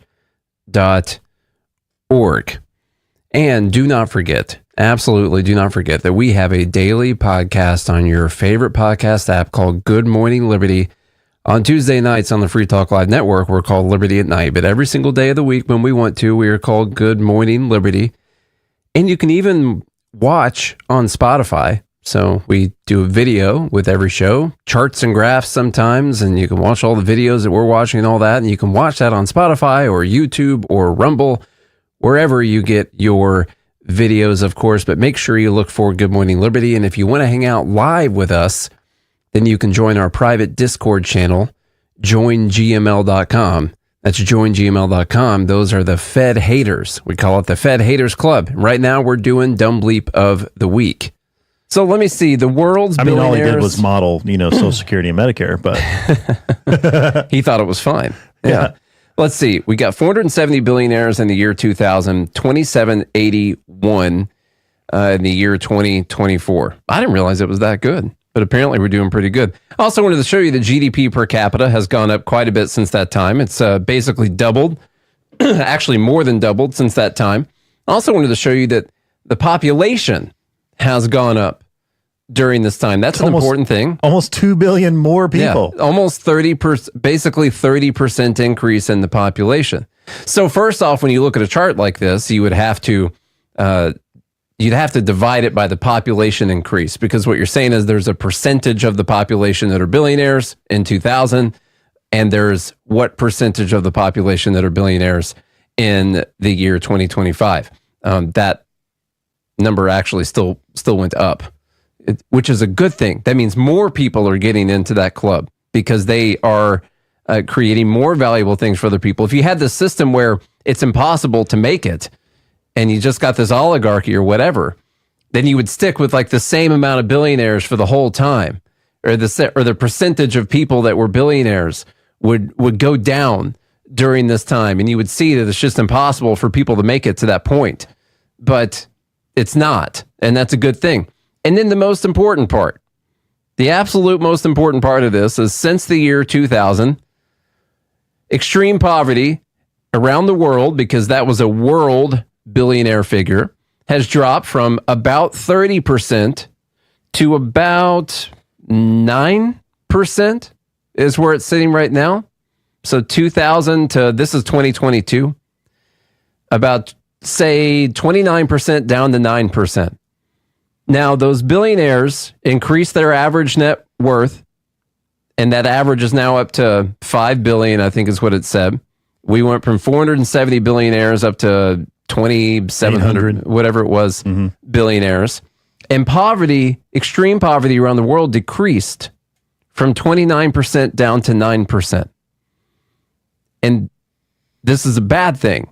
You're supposed to act like none of these things are connected. They actually are. That means these people produce things that are valuable for people around the world. That's a good thing. People, Great thing. You know, correlation's not causation. I think this is correlated. This absolutely is correlated in my mind. But this guy that we're reading the tweet from... By the way, you could do the same thing back in like the 1900s about the millionaires. You know? Yeah, same thing. And now there's a ton of millionaires. A lot of millionaires out there. Whole bunch of them. It's not even cool to be in the millionaire club anymore. That's middle class. This guy... in America. This guy would rather the poor were poorer, provided the rich were less rich. That is the kind of guy that we're dealing with right now. I just made that up off the top of my head. I think Thanks it's pretty good. Well, that's a quote from Milton Thatcher. Yes. Margaret Friedman actually is one of my favorite ones. Yeah, and that's right. That's a pretty good one. During this time also, it's important to note that the S&P 500, measuring all these companies, went up by 332%. That's more than the increase of the average amount of billionaires and the average wealth of these people. And the CPI went up 87%.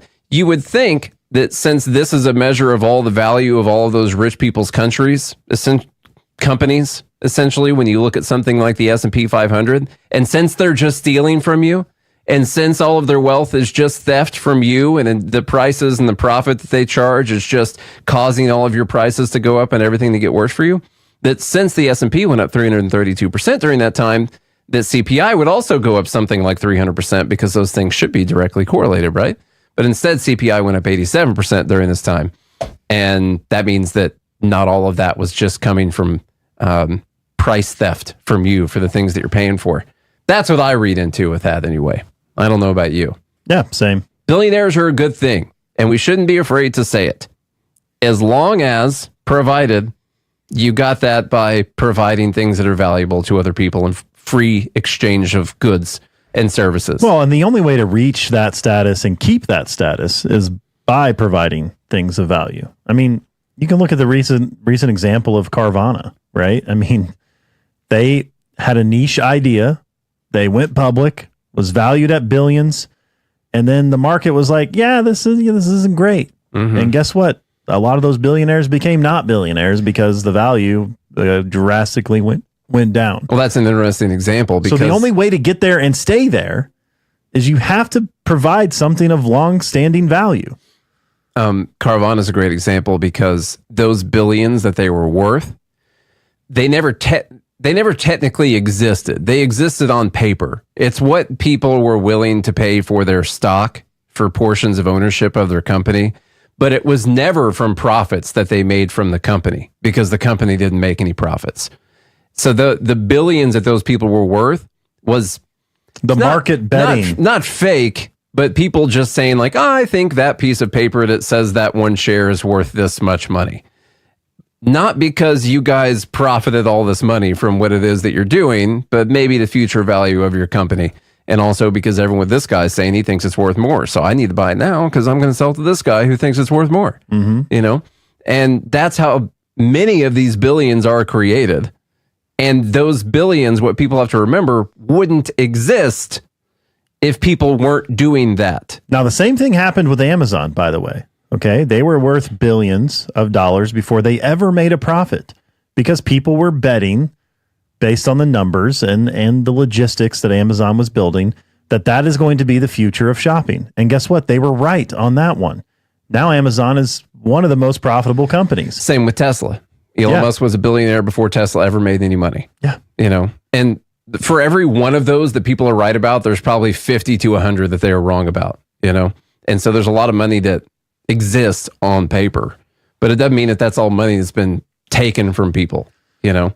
So These anyhow, are important economic lessons. They are, because those things drive a narrative that leads to people voting for a candidate that says they're going to tax unrealized gains because the rich need to pay their fair share. And they have no idea what they're talking about. Yeah. Really. All you're going to do is lose. You're going to stifle and lose innovation. Yeah. And it's going to make it worse for everyone. Mm-hmm. Poverty will go up. Yeah. Instead of down. It's been trending down. It'll go up. You know who's not making poverty go up? Okay. This one should be interesting. Number 5. Dumb bleep number 5. There's this guy online. I've seen he's got a big TikTok channel. His name is Garrison Hayes, I think. I've been seeing his videos pop up from people reposting them on X. And he did this response to Charlie Kirk.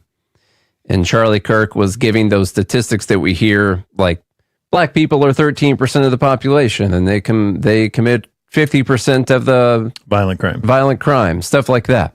Now, I don't mean for any reason for people to take that as, yeah, black people are inherently more dangerous than white people. Like that's not the point of today's dumb bleep. I think each individual should be treated like an individual human being on an individual basis and have no ties to anyone else who happens to share the same race or sex or anything as those people. That's what actually treating people like individuals means. And you have to understand that there's probably some nuance in that data, considering there are some racially motivated statistics in there. Could be. If people are looking for certain, you know, they're more likely to go after this kind of person. Sure.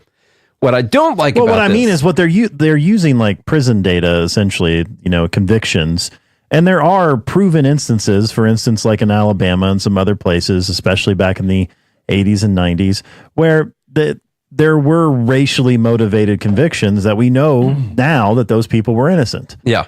And so when you just have to understand that there's nuance. Now, that doesn't mean that statistic is necessarily wrong. You just have to factor those in and realize, okay, it's probably not as high as it's being reported. I think it's better when they make the argument of like black on black crime, because then you're just getting rid of race altogether and you're focusing on one specific race. And that tends to be higher. Yeah, for sure. By percentage of population. Where that becomes important is there will be this narrative that black people are just walking around on the street afraid of getting gunned down by a white person for some kind of hate crime all the time. Or white people are afraid of. That's like statistically never that happens. Most violent crime occurs amongst the same race of people. So that data is important. Most violent crimes occur from a drunk family member. Yeah, from a drunk family member. Or a rival gang member. Okay, the reason this video got into Dumb Bleep of the Week is because this guy tries to prove Charlie Kirk wrong, instead presents a bunch of incorrect statistics. He presents this in a very, I'm a genius, I'm much better than this person, everyone needs to listen to me, this guy is completely unreasonable kind of way. He presents false statistics after he does that, and then he immediately shifts to everything is racist. That for anyone to possibly bring this up means that those are racist talking points, and he's just being a racist. And actually, the only reason any of these statistics exist at all is because of systemic racism in the entire system, which is where systemic racism occurs, is in a system, just so you know. And so that's why this video actually made it to Dumb Bleep of the Week. I just thought it was interesting because I went and found all the stats that I could on this thing. Here we go. He so carelessly misquotes. No. TikTok has a hard player to control here. Let me see. Interested in making back. Come on, TikTok. Freaking, I won't say it. Black Americans are about 13 to 14% of the population. Yes, about half of all prisoners are black. Exactly. So blacks commit more crimes than whites do. They commit more murders, they commit more arsons, they commit more kidnappings. For example, blacks are 13% of the population and they commit 58% of all the murders. Okay, let's talk about it. These are obviously racist claims, but I will respond to them as if Charlie Kirk were a reasonable person. Black Americans are about 13. I want to tell you beforehand, this video has 6.6 million views. It's got over 1 million likes. It's got, tons of shares and comments and stuff like that. The comments are, this guy destroys Charlie Kirk.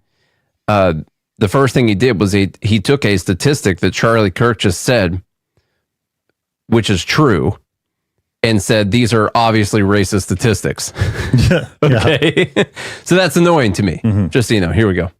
14% of the population, Yes, but half of all prisoners are black. Wrong. Just 38% of America's prison population is black. That's according to the U.S. government. But it makes you... All right. So that's a pretty good one to start with right there. This is a chart from the Federal Bureau of Prisons. I went and I found this chart. A couple things. This is only federal inmates, just so you know, which are, I think, 200,000 federal inmates in the country. It also does not include Hispanic people. And it's widely believed online that the Hispanic people are lumped in with the white statistic on here. Hispanic people do make up a sizable portion of people that are in prison, but they're not represented on this chart for some reason. I find it hard to believe that he didn't realize that when he was looking. There's only Native American, Asian, black, and white on there. Seems like a pretty large portion of the country that's left out. But anyhow, this is his first way to present something to refute Charlie Kirk. According to the U.S. government. But it makes you wonder why Charlie feels the need to add an additional 12% to the black prison population. Could it be because his bigoted talking points only work if he exaggerates them? If Charlie were actually looking for the race that makes up half the prison population in the U.S., he'd look no further than white people at 50. All right. So it's actually white people that make up half the prison population in the U.S. Now, first off, this wouldn't even refute Charlie Kirk's point because that statistic is pretty accurate to the percentage of people that are white in the United States. While the point that Charlie Kirk was making is your per capita figure. Now, these days, I think it's actually racist to say per capita. Yeah. Okay. According to the comments, I'm pretty sure that's the case, that per capita is actually racist. Yeah. But even with honestly, these this whole thing is racist because I see numbers. Yeah, that is pretty bad, and actually. I don't like numbers. The black number would still be 3 times higher because blacks are 13% and that's 39% on even this chart right here, just so everyone knows. So that doesn't refute the point that Charlie Kirk is making, but also there are better stats to go with on this whole thing. Like from the Prison Policy Initiative, source U.S. Census Bureau, American Community Survey 2022. These stats are actually pretty all over the place, but this is a pretty good way of visualizing this. This says 42% of the prison population is black and 36% is white. Now you could go with the Prison Policy Initiative, who is trying to make the point that there are disparities in our prison system, okay, and that they're saying 14% of the population is black and 42% of the population in prison is black, okay. Or you can go with this chart that this guy pulled up where they don't include Hispanic people, and I think they're included in the white number, and this is also only federal prisons. Or you can go with the Bureau of Prisons. No, sorry, the DOJ, pretty sure is where this comes from, where it essentially says the same thing as that first chart. Just so you know, when you go through all the numbers, because I made an Excel spreadsheet last night, just to double check. I wanted to see. All right. The thing that bothers me about this is when people present this in such a, actually, everything he's saying is a lie and he's a clear racist and here's why. And then I get my 6 million views and then actually all the things that I presented to you were incorrect when I presented them to you. But everyone thinks I'm a freaking genius. And so I'm going to be able to make it big doing this whole thing. That's pretty cool.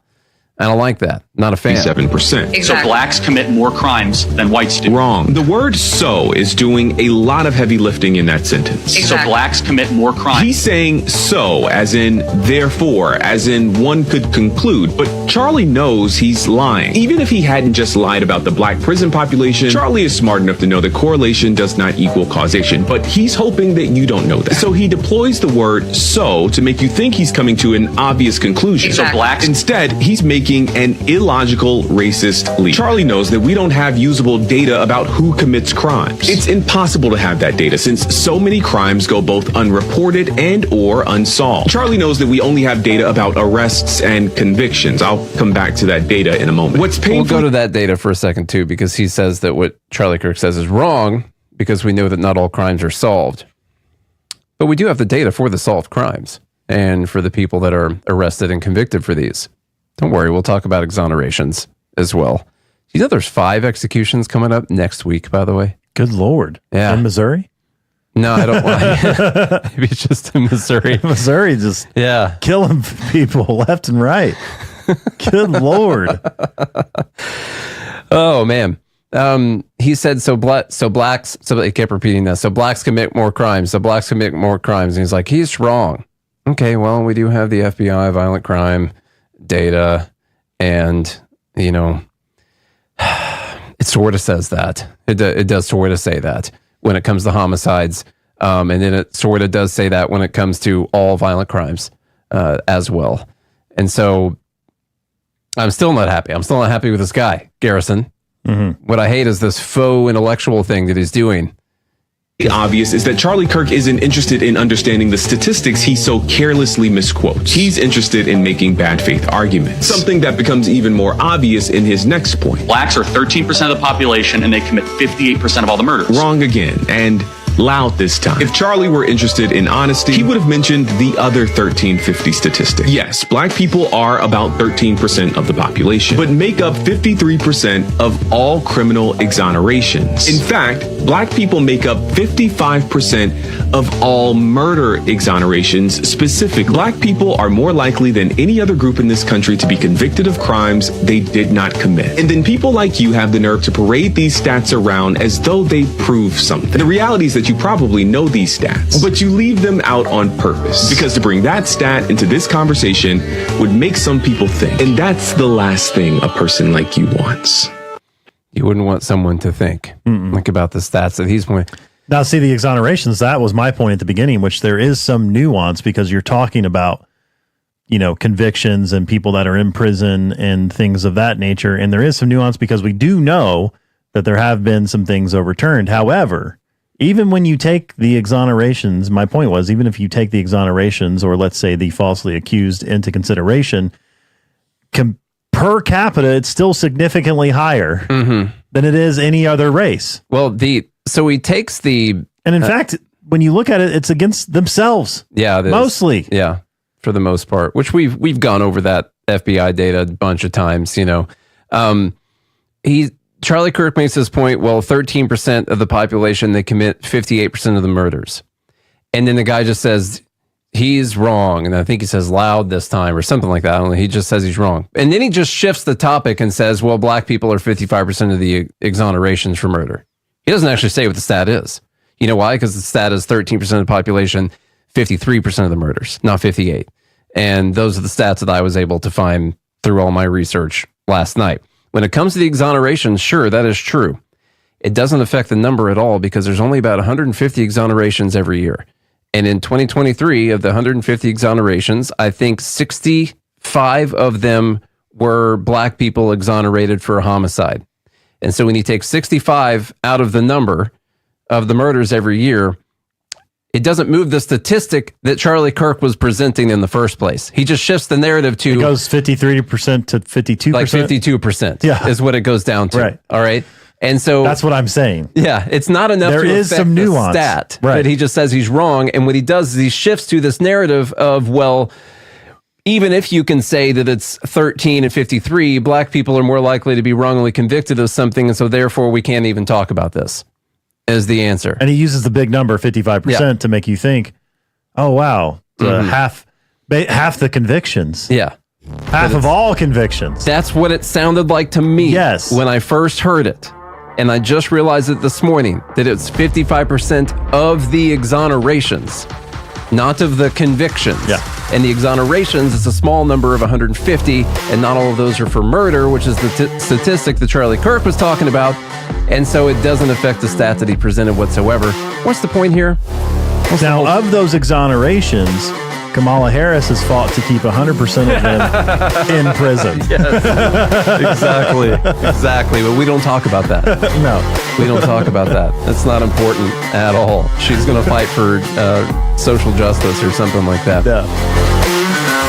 Hey, you are going to love the movie Victimless Crime Spree. It's hilarious. heartwarming, and carries a ton of inspiring freedom messages. Feeling down about the lack of liberty in your life? You need to put on this film with some friends and have a good laugh. It's a true story about me and my friends in New Hampshire living free, singing, dancing, and getting arrested. Of course, it's all on video, and the bad guys, the cops, judges, bailiffs, and sheriffs, they all play their part like it's out of a movie or something. You would think we scripted the whole thing, but it's real life. Go ahead and have a watch, and if it's been a while, have another look. I guarantee you'll notice things now that you didn't notice before. And the best part is that you're going to walk away feeling a renewed sense of your own power. You are the master of your destiny, and you will be free in your lifetime. Victimless Crime Spree. From Feature Story News in Washington, I'm Caroline Malone. Iran is preparing to launch an imminent ballistic missile attack on Israel, according to a White House official. In a statement, the official says the US is preparing to defend Israel and that a direct military attack from Iran against Israel will carry severe consequences for Iran. Kate Fisher reports from Washington. Well, this comes hours after Israeli forces launched a ground invasion of southern Lebanon, targeting the Iranian-backed militia Hezbollah, and days after Israel killed Hezbollah's leader Hassan Nasrallah in an airstrike. Iran's supreme leader said that his death will not go unavenged. On Monday, the US announced it was sending a few thousand additional forces to the Middle East to bolster the 40,000 already in the region and to help to defend Israel. The United Nations chief, Antonio Guterres, is calling for an immediate ceasefire following Israel's ground offensive in Lebanon on Tuesday. The Secretary General is extremely concerned with the escalation in the conflict, according to his spokesperson. It comes as a senior White House official told media the US has indications Iran is preparing to launch an imminent attack. Sally Patterson reports from New York, where the UN is headquartered. The United Nations Secretary General says he's spoken with Lebanon's Prime Minister and promised him the entire UN system in Lebanon is mobilized to assist those in need. On Tuesday, the UN's peacekeeping force called for de-escalation and said its peacekeepers remain in position. The force condemned Israel's incursion, saying it violates the country's sovereignty and territorial integrity. Israel, meanwhile, is warning its citizens to listen to safety instructions from the military, saying it's in the midst of a campaign against, quote, Iran's axis of evil. The US embassy there told all government employees and their family members to shelter in place. Sally Patterson, New York. US vice presidential candidates J.D. Vance and Tim Walz will face off later on Tuesday for what's expected to be their first and only debate ahead of November's election. The presidential race remains extremely tight, with both Kamala Harris and Donald Trump looking to gain any edge they can in the battleground states that will decide the result of the election. Ira Spitzer reports. The 90-minute debate begins at 9 p.m. Eastern Time and takes place at the CBS Broadcast Center in New York City. Democrat Tim Walz and Republican J.D. Vance will field questions from CBS News journalists Norah O'Donnell and Margaret Brennan. And just like the presidential debate 3 weeks ago, there won't be a live audience. While the overall impact of vice presidential debates is unclear, any viral moments that come from the clash of the two Midwesterners on key topics like immigration and abortion could inject a new element into the presidential campaign. With just 5 weeks to go until Election Day, polling between Donald Trump and Kamala Harris suggests it could be a very close election. You can stick it to the man and big tech. Join our FTL social mastodon at social.freetalklive.com.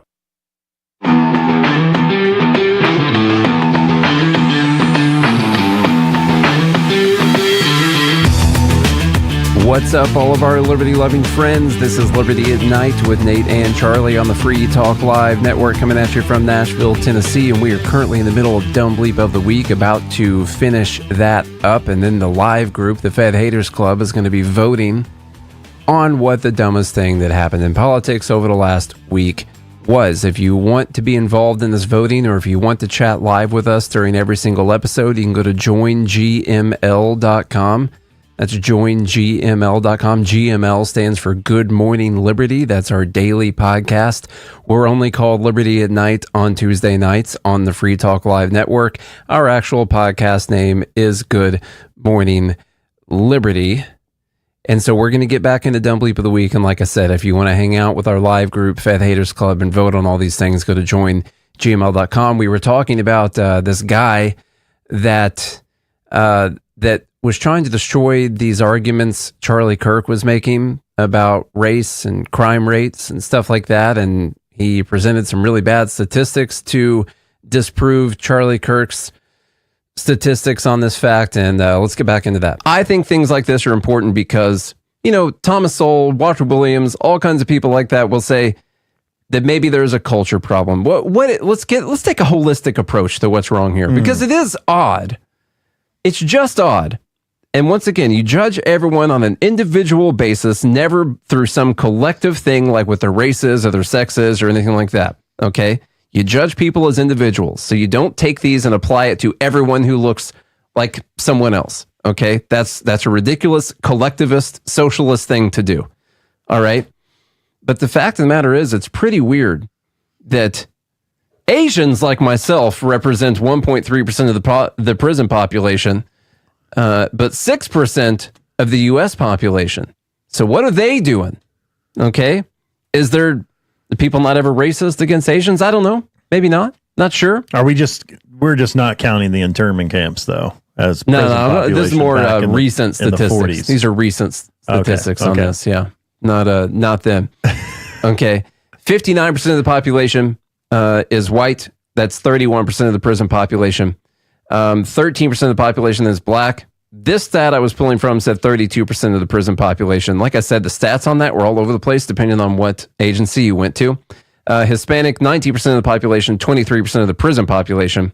Native American, 1% of the U.S. population, and 1.6% of the prison population. And what I take away from that is I don't just want to say that means everything is racist and the whole system is racist or anything like that. Like, what if there's this messaging narrative that's being preached to certain people that sends people down the wrong path? And one of the biggest issues, I think, I would say culturally, comes from the government. Yeah, it comes from the people supposedly virtue signaling that they're the ones there to help you, but what they tell you is that you're a victim, and you can never get ahead. And even if you do get ahead, by the way, someone's going to be there to take it all away from you. And someone's still going to have more than you, and so it's still unfair. Yes. Because they started with more than you did, and so they're going to end up with more, and so we still have to tear down that system. What does a person do when someone tells you, like, no matter what you do, it's always going to be unfair. The white man is holding you down. You'll never be able to make it. What kind of mentality does that create in somebody? Does that create, a kind, helping individual? A motivated individual, somebody who's going to be like, okay, well, this is America, I can make it. Despite the multitude of examples of Black Americans making it in America, making it really well, to be told like, so what do you do in that situation? My God, like, you're like, okay, well, I'm just going to be bitter and resentful against the world, and I'm going to act that out. And that's what happens.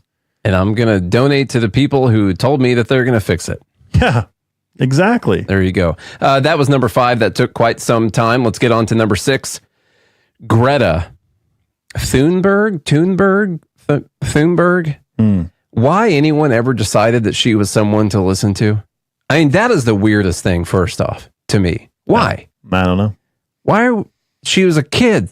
She's a child crying about climate change all these years ago. She's an adult now, I think her parents probably took advantage of the situation. The whole thing is so weird. And now how she can come out and speak against the Palestine-Israel thing and link it to climate change, of course, because that is our biggest issue. And so the people who don't care about Palestine, well, we know that they care about climate change. So we're going to link these two together. Here's Dumb Bleep number 6. In Palestine and all over the world, the fight against colonialism and corporations' destruction of the planet are intrinsically linked.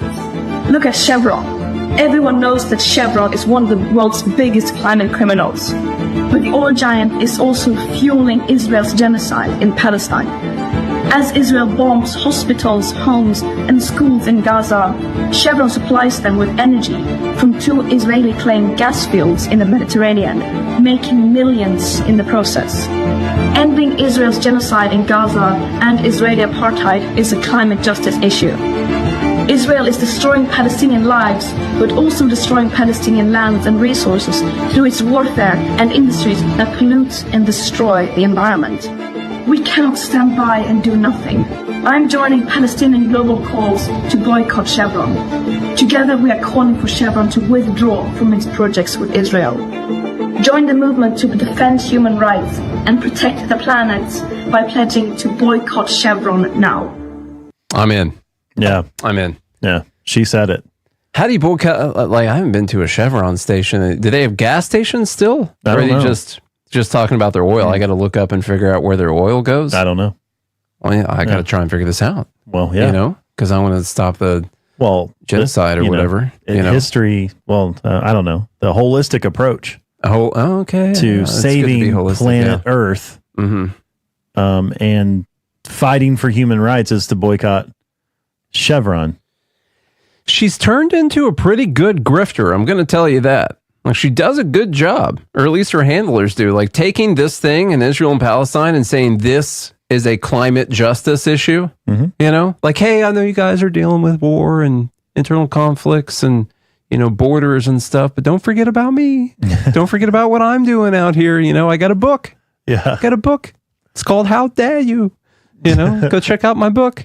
And she's doing a pretty good job at it, keeping herself relevant. She must have a pretty good PR company backing her, you know? I'm actually not mad. I'm impressed to take this and turn it into a climate change thing. Yeah. I didn't know that they were linked, is my problem. Everything's linked to climate change. Yeah. And colonialism. Colonialism. Yeah. That's right. That too. Okay, let's move on to number 7. We only got a couple more, don't worry. Almost there. What's number 7? Oh, Alex Jones.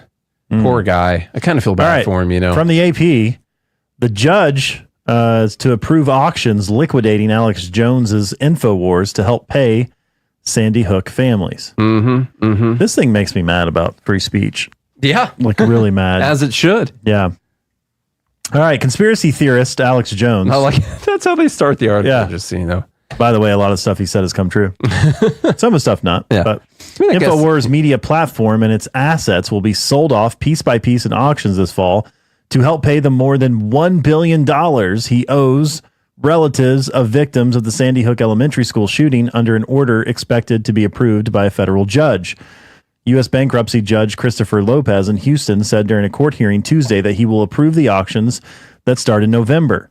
But he said he first must change a previous order to make it clear that the trustee overseeing Jones's personal bankruptcy case controls all the assets of InfoWars' parent company, Free Speech Systems, which is owned 100% by Jones. His company is called Free Speech Systems. Yeah. Yeah. Despite the pending loss of his company, Jones vows to continue his talk shows through other means, possibly including a new website and his personal social media accounts. He also suggested that InfoWars assets could be bought by his supporters, allowing him to continue hosting the show as an employee under the InfoWars brand in their home city of Austin, Texas. That was my suggestion. I think that Joe Rogan or Elon Musk should come in and buy up all of it and then just give it back to Alex Jones after that. Yeah. I mean, they could retain ownership, I guess, because then the courts could then come after it again if they legally gave it back to Alex Jones. But, you know, just like, yeah, okay, you can work for us. We'll own InfoWars now. Yeah. I mean, that'd be a pretty baller move. The downside to that is that you, like Elon Musk or Joe Rogan, would be giving that money to these dumbass families who went through something tragic and then decided that it was somehow worth $1 billion of someone else's money. Yeah. Which makes me like, I go from having sympathy for these people for what they went through to I hate these people and I don't care anymore. You know, because they're actually terrible people. To steal from someone else. To just take from someone else. Because you think you're the only person who's ever gone through losing a child or something like that? No. You just found an opportunity to try and get a bunch of money and stop someone from speaking in the process. It's absolutely disgusting. It's very cut and dry that the assets of Free Speech Systems, the website, the equipment, the shopping cart, all that can be sold, Jones said on a recent show. And they know full well that there are a bunch of Patriot buyers and then the operation can ease on. I think it's a good idea. So for sure. I don't think any of the other stuff in here is super important. They're just listing out how much he has in assets. It's going to take a while to get to that billion he's got to pay back. I mean, they're going to come for everything. They're going to repossess his freaking dentures or something if he's got them. I mean, they're just going to come after everything. They're going to take his clothing, sell that at the auction too. You see anything else important in there? No. So you're reading through it? Okay. I don't. All right, we'll move on to Dumb Bleep number 8. Charlie, you said that made you mad about free speech. It does. I think what he said was really dumb. Not that it was never possible, that it could have been true. I think a lot of conspiracy theories, like they can have merit. It could be possible that they do these things, but I think you should always remember that you don't know. And if you don't have full on proof of something, it's always a theory. It's never like a for sure thing that for sure happened. Mm-hmm. And so always be humble and be like, yeah, I don't know. This could be something that happened. And I don't know if holding him responsible for what some of his supporters I just don't know how you prove harm by words, Well, it's not. So apparently the family said they were targeted by some of Alex Jones' alleged supporters, death threats, stuff like that. And so that's what they came out with. But I don't know if Alex Jones ever said, go kill those families, Right. go find. So where's the free speech crime here? But it's a civil case is the thing. It's not a criminal incitement case or whatever. It's just a civil liability. And that's super dangerous. Yeah. That's really dangerous, man. Well, and it's a way to it's a way to try to take out the opposition. Yeah. All right, here's Mark Cuban saying he's a big Kamala Harris supporter, by the way. Annoying Kamala Harris supporter. Price controls and price caps. He's talking about Trump suggesting that for credit cards, that 10% cap. That's socialism 101. But Kamala taking on price gouging, that's not price controls. So Mark Cuban, super smart guy. Here we go. Yeah, this is a billionaire you should listen to. Compared policy proposals made by Trump to those from independent Senator Bernie Sanders, who's a socialist. What do you mean?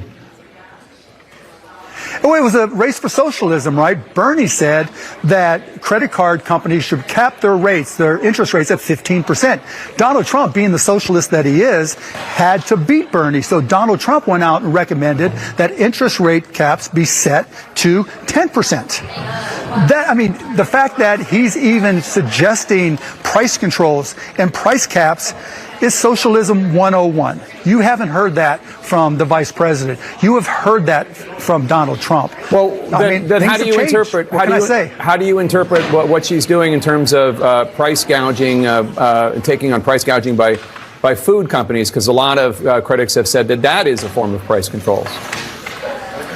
I'm glad you asked me that, Jake, because taking on price gouging is not price controls. She's not saying what the price of tomatoes should be. What she's saying is when there's a crisis, and there will be other crises, there'll be hurricanes, there'll be tornadoes, there'll be floods, there'll be other disasters. And when those disasters happen, she wants to be in a position to be able to say, no, you can't jack up those prices by 40%. You have to stay within a particular realm, a particular guideline. And by the way, that sounds like you're controlling the price. Yeah.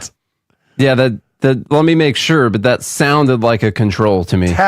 She wants to be in a position to be able to say, no, you can't jack up those prices by 40%. You have to stay within a particular realm, a particular guideline. And by the way, there are already 37 states that have similar guidelines. All she's doing is saying, we're just going to make that a national law. So that's certainly not price caps or price controls at all. Donald Trump, on the other hand, is the king of price caps. Oh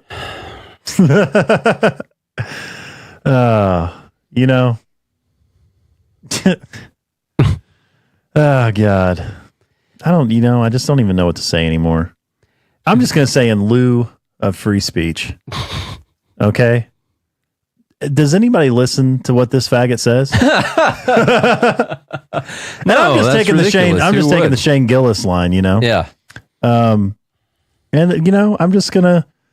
I'm going to use my free speech voice. Yeah. For a reason. So, as we've said several times, the trick that has happened here is that they've redefined what price gouging is. We all know that it's price control. It's $5,000. It is a price control. And any price gouging law, we disagree with. Some people don't like that, but we don't agree with price gouging laws. That is a price control, and it causes shortages during those times of crisis. It makes it worse. Literally. Okay? It makes it worse. And so even if you say, well, she's just talking about during times of crisis. Okay, well, we just have like a 3-year time of crisis that we went through, created by the government. If you give them extra powers during a crisis, they're going to create crises. That's what they're going to do. Yeah. All right. And 2 weeks to flatten the curve, man. Yeah. So we go through a government-created crisis and then a government-created problem where they increase the money supply by, I think 40% inside of a year, and then say that it's a crisis, so you can't raise your prices right now. It doesn't matter. We increase the money supply by 40% and we send all this money out to people. You just can't do that. It's not a control. You're just saying that you can't do this by more than this amount. That's not a price control. That's ridiculous. Why would you think that? The states that have those laws are wrong because they're anti-free market, and you absolutely need price fluctuations like that can incentivize people from Tennessee to drive a truckload of generators down to Florida right now because you can make bank doing it. It will be good for the people that are down there that need them. All right? We are the compassionate ones when we say that price gouging laws are immoral. Not the greedy ones. We want people to get the things that they need. Okay? And not hoard. Not hoard. Because that's what happens when you keep the price the same.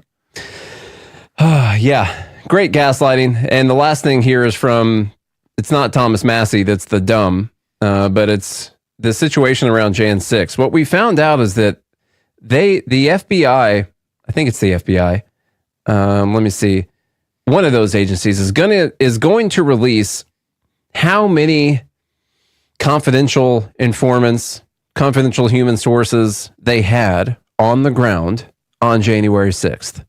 They're going to announce it. They're going to tell us how many feds were in the crowd after this election.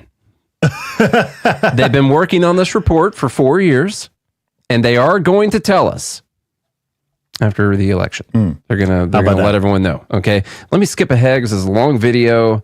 Let's see. We'll get to, I think, the important part.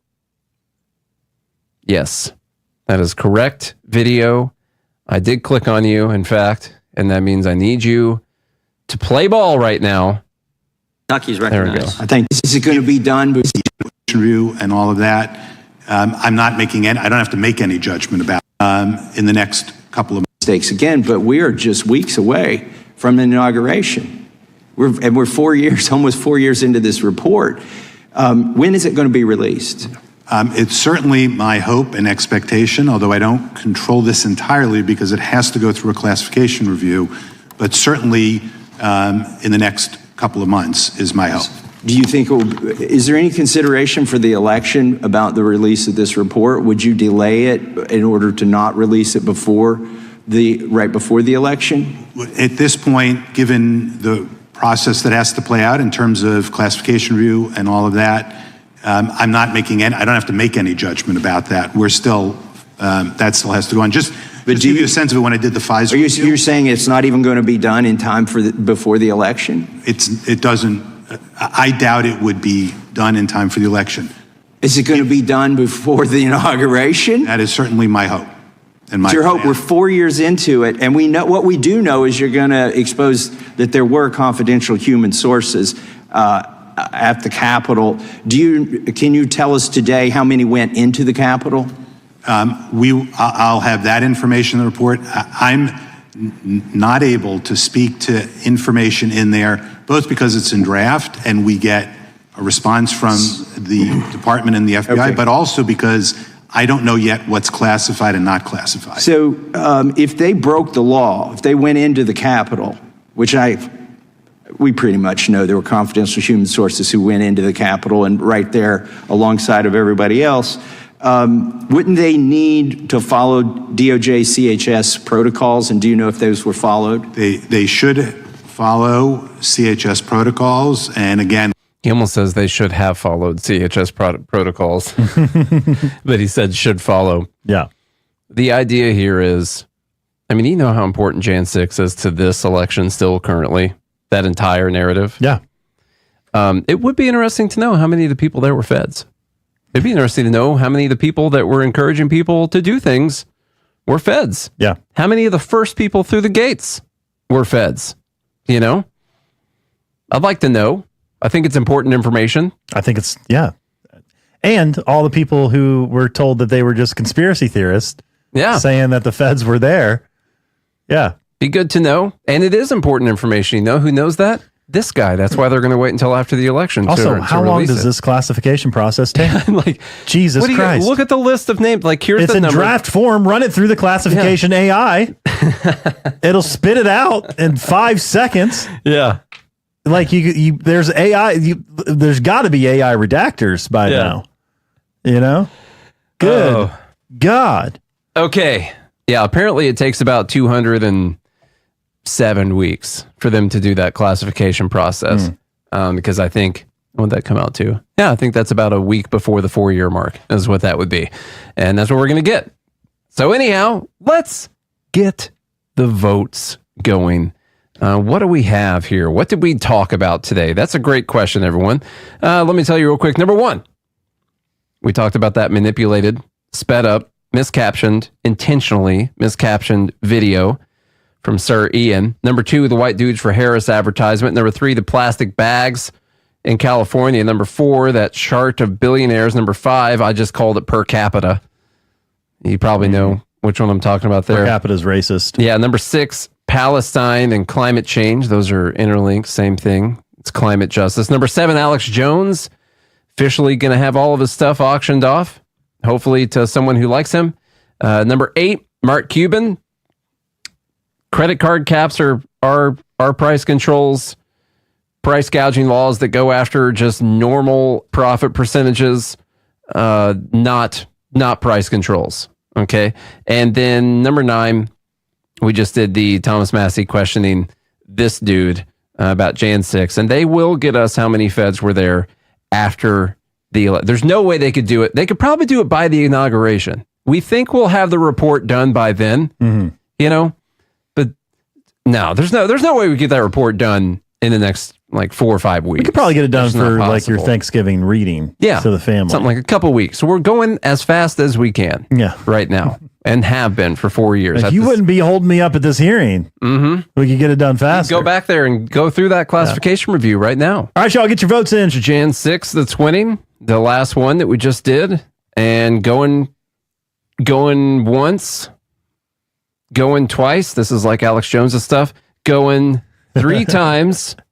And it's sold to Thomas Massie questioning that dude about Jan 6.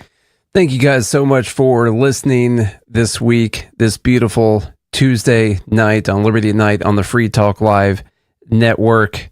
We do this every single week. And once again, I have to remind you that we don't only do this every single week, we do this every single day on our podcast called Good Morning Liberty. Make sure you go find Good Morning Liberty on your favorite podcast app. And remember, you can watch the video for the show every day on Spotify or on YouTube or on Rumble or on Odyssey or clips posted on X. Go find all those things. Follow us on every single one of those things. And if you do all that, we'll see you again next Tuesday night.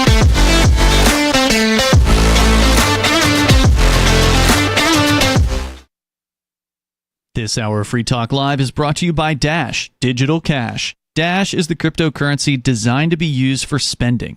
Rising fees have made Bitcoin useless for purchases, but Dash continues to have fees less than 1 cent per transaction, and its features ensure Dash is undefeated as the most useful cryptocurrency in the marketplace. From a technical standpoint, Dash transactions are irreversible, and its network is protected from 51% attacks by their Chainlocks technology. There's no need to wait for a confirmation before considering a Dash transaction complete, so it's great for merchants. Dash is one of the oldest